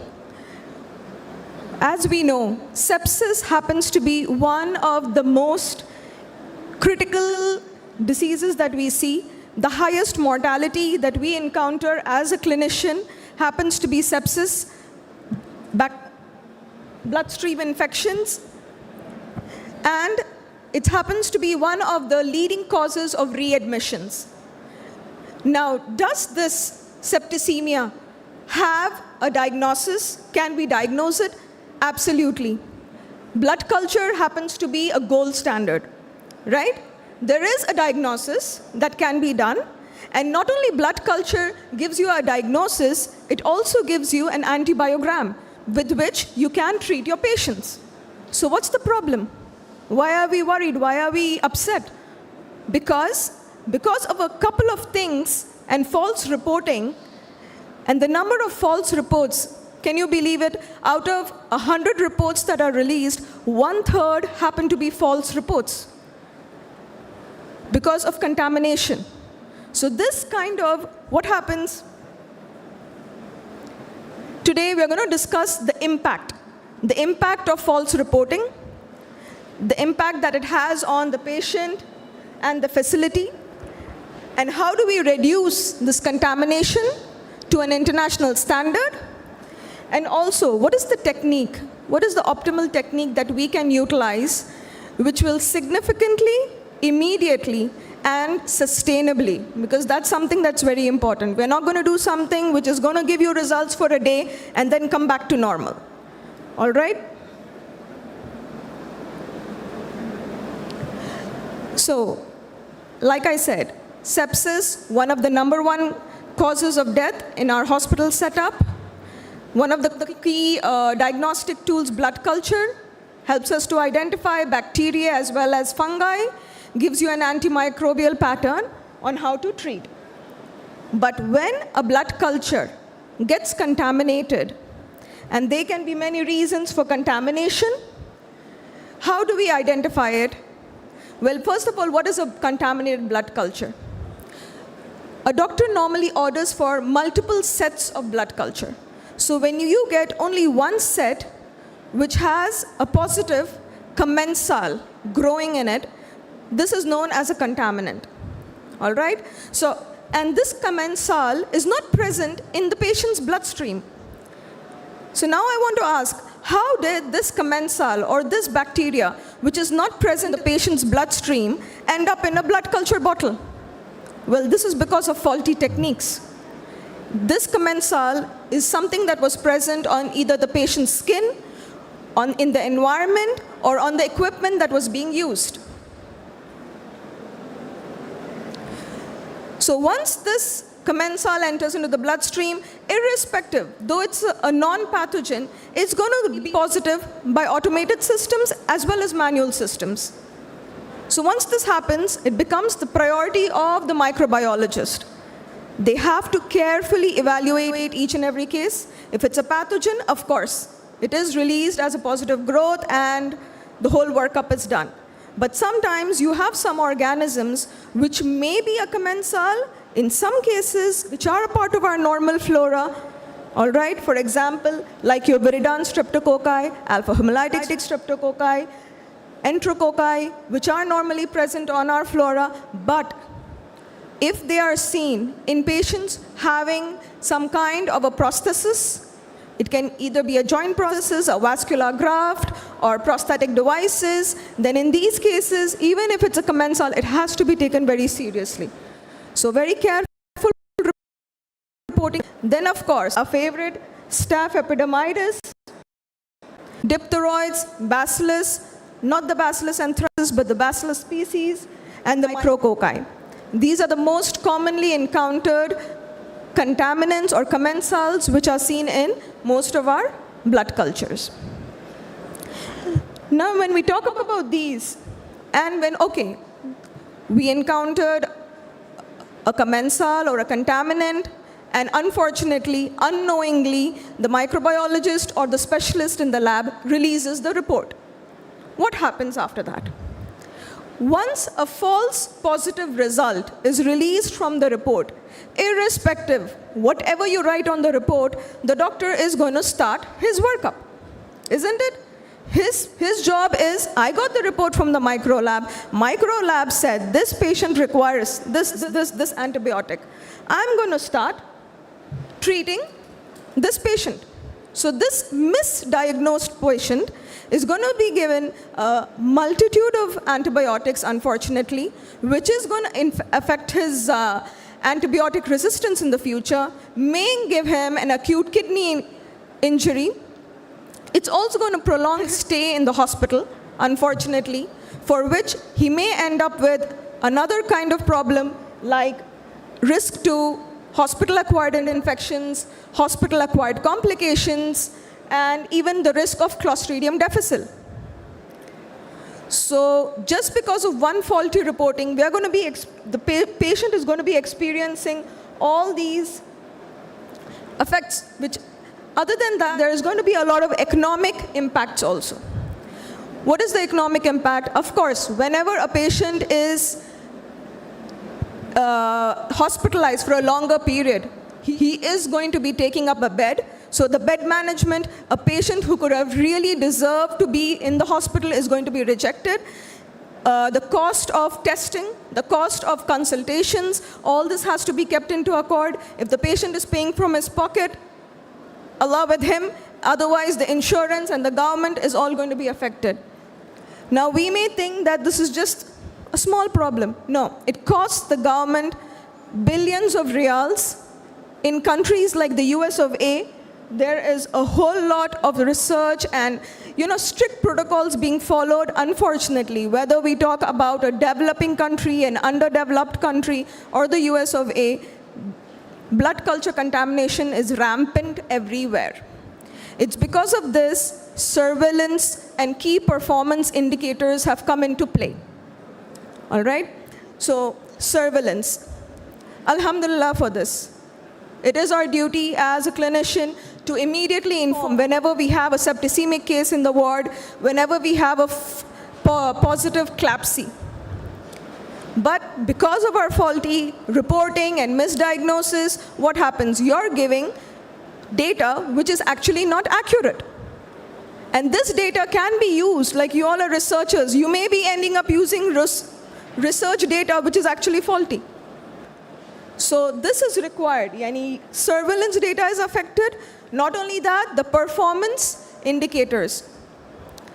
Whenever we talk of quality, quality is nothing but metrics, calculations, isn't it?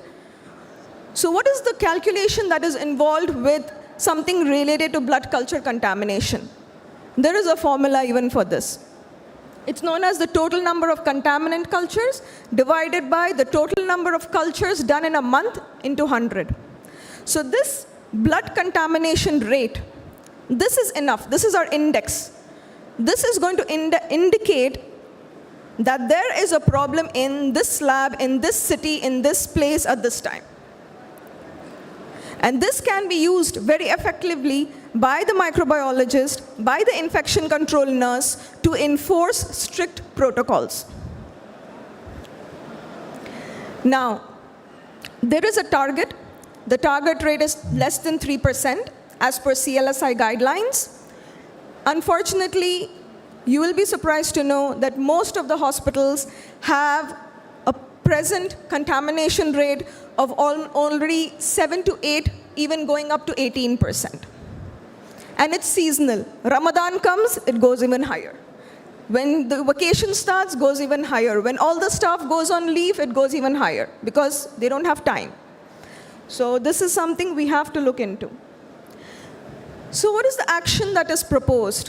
What would I want you to take home and inform your colleagues or microbiologists or other lab directors or the leadership? First of all, it's a multidisciplinary approach. Get your supply officer first of all.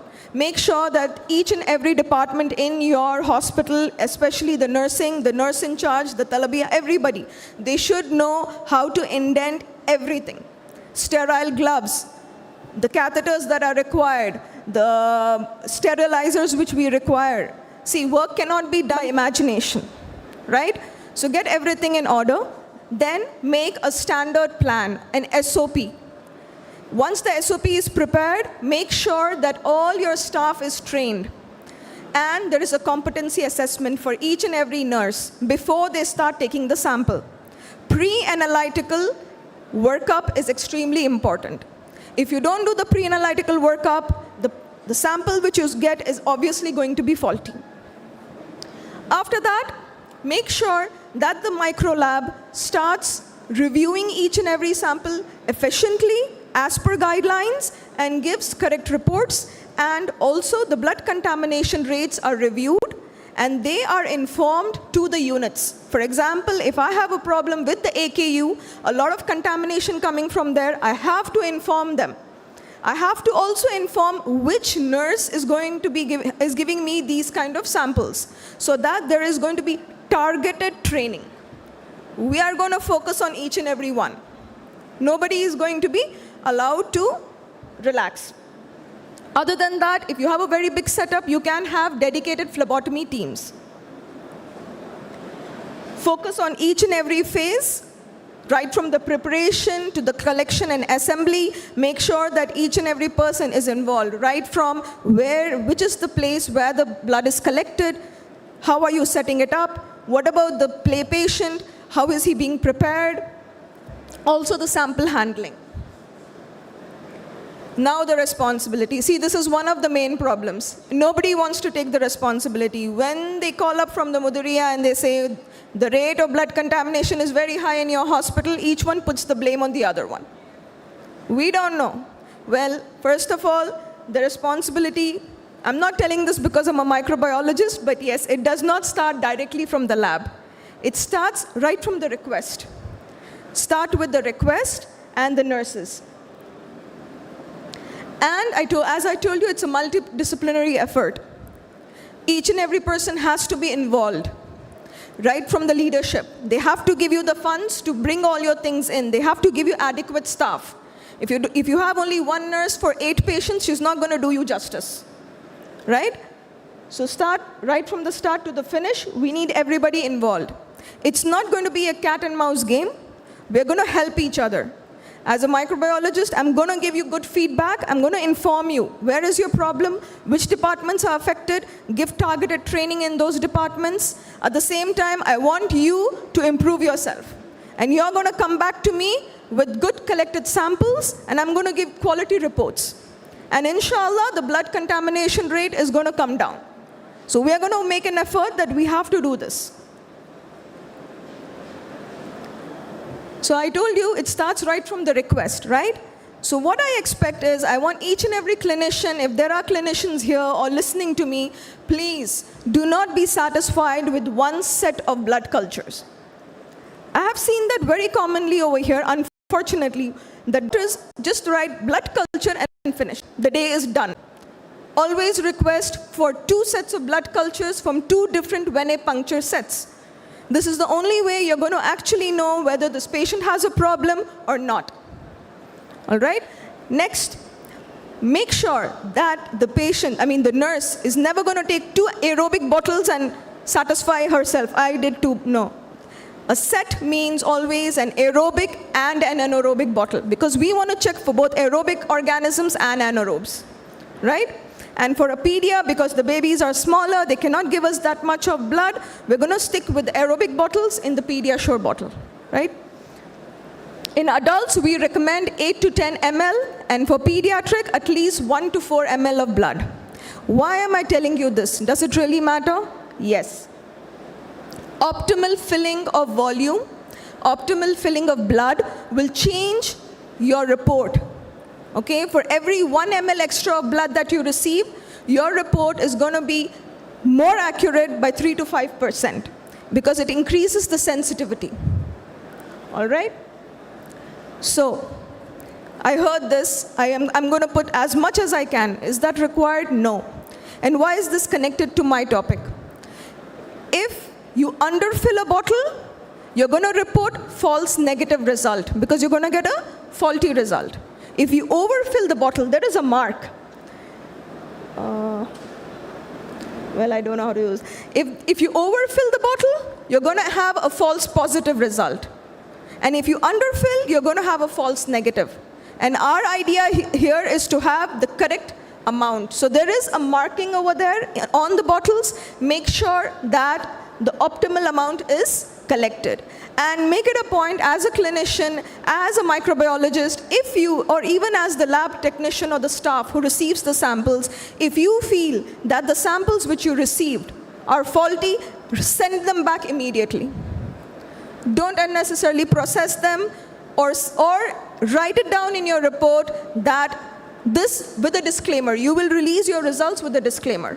Why? Because there is a chance that you're going to be having a false negative or a false positive result. Now, drawing of blood culture. We have cases of infective endocarditis. In this case, also, I would insist that the clinician makes it a point to inform the nurse what is the interval at which he wants the blood culture to be taken. I'm telling you, the clinicians have a role to play. They should have a role to play. They should inform very clearly and strictly avoid single blood cultures as far as possible. What about taking a sample from intravenous or intra-articular catheters? Many of the times the nurse comes crying, she says, I cannot take the sample, there is no chance in this patient. Okay, only if it's absolutely not possible, absolutely not available, your vein, your peripheral vein is not being, it's compromised, and if the physician allows, so with his knowledge, only then can the nurse take the sample, because these catheters are a localized focal point for colonization. So you're going to have a higher chance of having a contaminated culture with this. Another thing, even the line draw, I would say, be very careful, make sure you make it aseptic before you do anything. Prepare the blood collection kit. This is the work of the nurse in charge. She should make sure everything is available to the nurses. Secondly, for the nurses again, make sure before you draw the blood, check if the bottles which you have, first of all, they are adequate and they're correct for the patient. Is it for an adult? Is it for a pedia patient? Are you taking the right ones? Expiry date should be checked. Quality of the bottle should be checked. If your bottle is already contaminated from before, what's the point in putting another thing and making it more contaminated? Always check. Check before you do anything. Then, I told you, the volume is very important. There is a mark already from the company, but put another bigger mark. This is what I always suggest. Do not try for that. Put a nice big mark with a marker, then don't come crying, I didn't see it. Secondly, hand wash.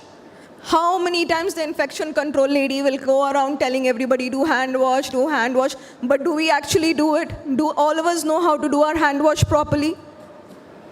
I'm not worried about us, but at least the nurse should know what she's doing. She should do a hand wash before she starts anything. Then, of course, do your 2 patient identifiers. Inquire with the patient, make sure it's the right patient. Don't be over-enthusiastic. Make sure you have the right patient in hand.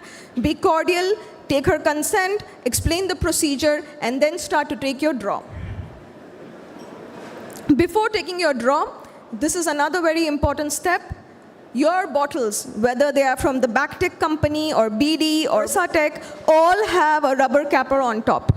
Flip them open and then sterilize it. Very important. If this top of the bottom is not sterilized, you're going to be having contaminants on top which will be pushed down along with your blood flow. So always make it a point to sterilize the top of the bottom bottles and do it for at least 30 seconds and keep the sterilizer on top till you take a draw. After that, of course, you're going to prepare the puncture site. Now this is a very important step. Why? Because this is where all the action happens. Just like a surgeon takes his time and takes his efforts to paint the body before putting his first incision, a nurse should also take her time. She should take her time to do it. Why am I saying time? Because this is the main problem.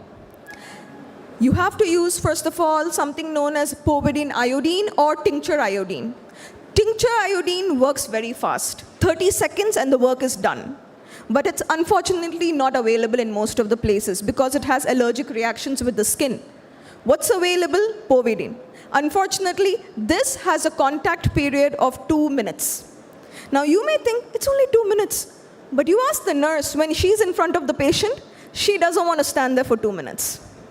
She has to paint, first of all, starting from the center, circularly going around so that she doesn't go back to the spot, right?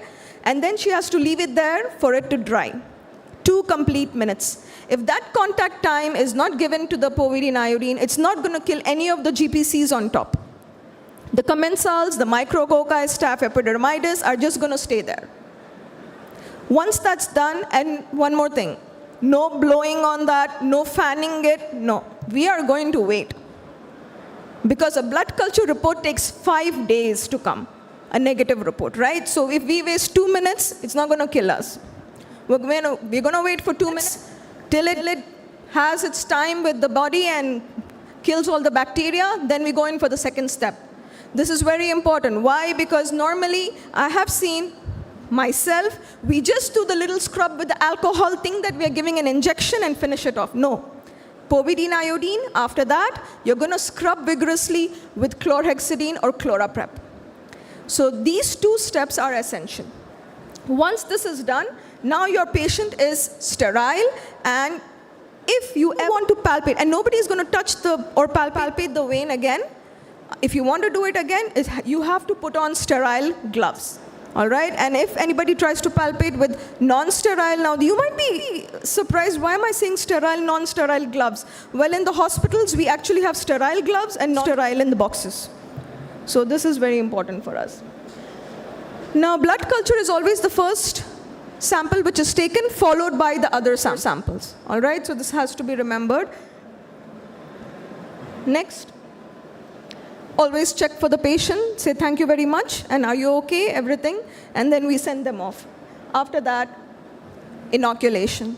I told you, volume, be very sure you put the right volume of blood into your bottles, and there is a way to put it. If the nurse is using an injection and syringe, a needle and a syringe, then she has to inoculate the anaerobic bottle first.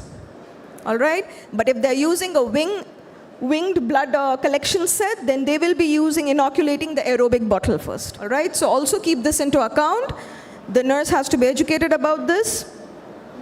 Once they do it, do not vigorously do something, rotate it gently, and then send the bottle to the lab immediately after putting your label. Another big issue that we face, though it's not part of the problem, it is a problem for me, so I'm going to tell it over here. The barcoded label which you get for the sample for the patient, please put it vertically. Now this is right, it is vertical, but it is covering my barcode. This is the barcode of the bottle. Once the bottle barcode is covered by your sample label, my machine is not going to be able to read you. Okay, it's not going to be able to read the sample. And if I try to tear it out and put it somewhere else, there are chances the barcode of the bottle is destroyed and also the bottle is wasted. Another thing is you have a scanner at the bottom. Also, do not cover your sample label on the scanner. Again, the bottle, the machine or the equipment is not going to be able to read your bottle. So take care for those 2 things. And this is very important. This is not part of the protocol, but we need this. Why? Because like I told you, we need to do training and competency training, but we also need to do targeted training. Okay, we don't want to have faults all the time from the same person. So we insist that the person collecting the sample write her name on this part of the bottle or on the request form, so that multiple times or whenever there is a mistake from this, when we get a contaminated sample from so-and-so nurse, the charge is going to be informed, so that targeted training is done again. So this is simple enough. Like I told you, write the name over there. So the second sample or the second set will be taken in the same way. Make sure that you collect the bottle and follow the same procedure. Consistency is key. I showed you this in the beginning of the presentation, that you have a blood stream infection, highest morbidity, mortality rates, but we are still having the problem. Can this chain be broken? Very easily. Very, very easily. We don't need to be having this issue at all, but we just have to be consistent and we have to be strong. So this is my advice. As anybody a part of the hospital team, please make sure that you spread the word and decrease this problem of blood culture contamination. Thank you. Any questions?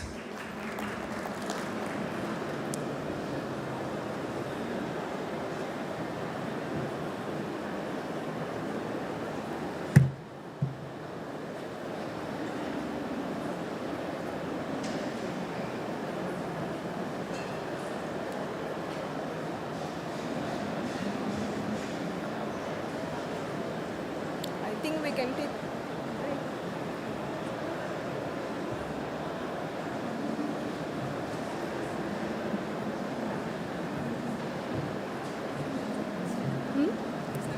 I think so. Yeah, I will go. Yeah. Thank you, دكتور كوثر. في ختام سجن لهذا اليوم يسعدنا تكريم المتحدثين تعبيراً عن امتناننا لهم لتلبيتهم دعوتنا ولما قدموه لنا من معلومات قيمة. أنتم سبب لاستكمال خطوات النجاح والتقدم إلى الأمام. لكم منا جزيل الشكر. نبدأ بسعادة الدكتور وائل حمود الطريقي، فليتفضل مشكوراً.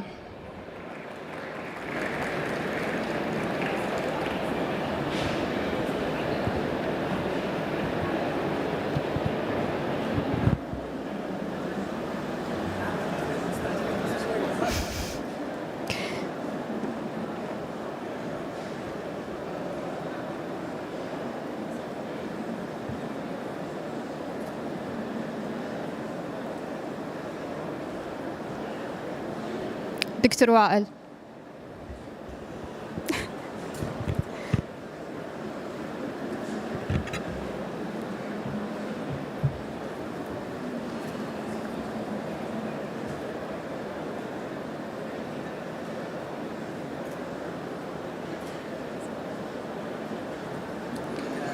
الله يعافيك. الدكتور سليمان عبد الله الصقعبي.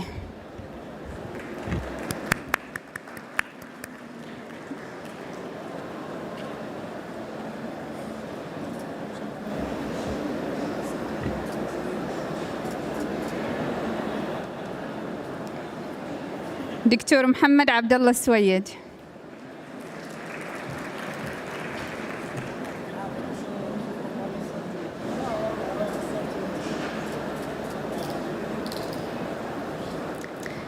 دكتور نايف بن صالح.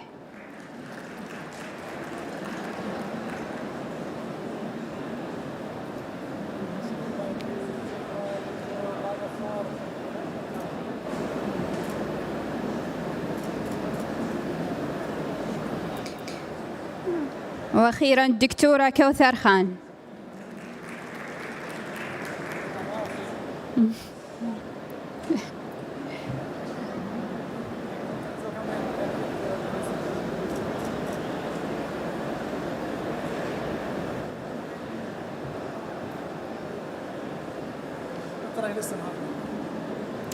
الدكتورة طاهرة وحيد النصفان.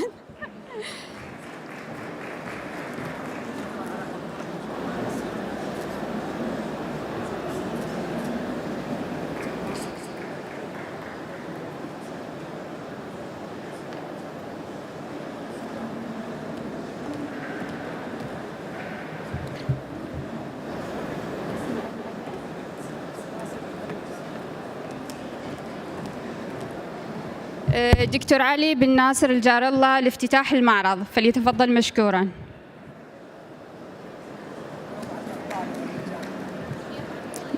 بالنيابة عن الطالبة.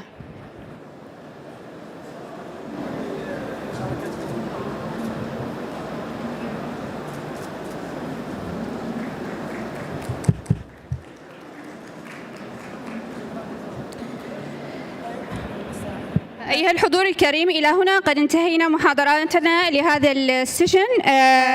شكرا لحسن استماعكم. ناخذ بريك لمدة نصف ساعة ونعود بعدها لاستكمال سيشن 2. شكرا لكم.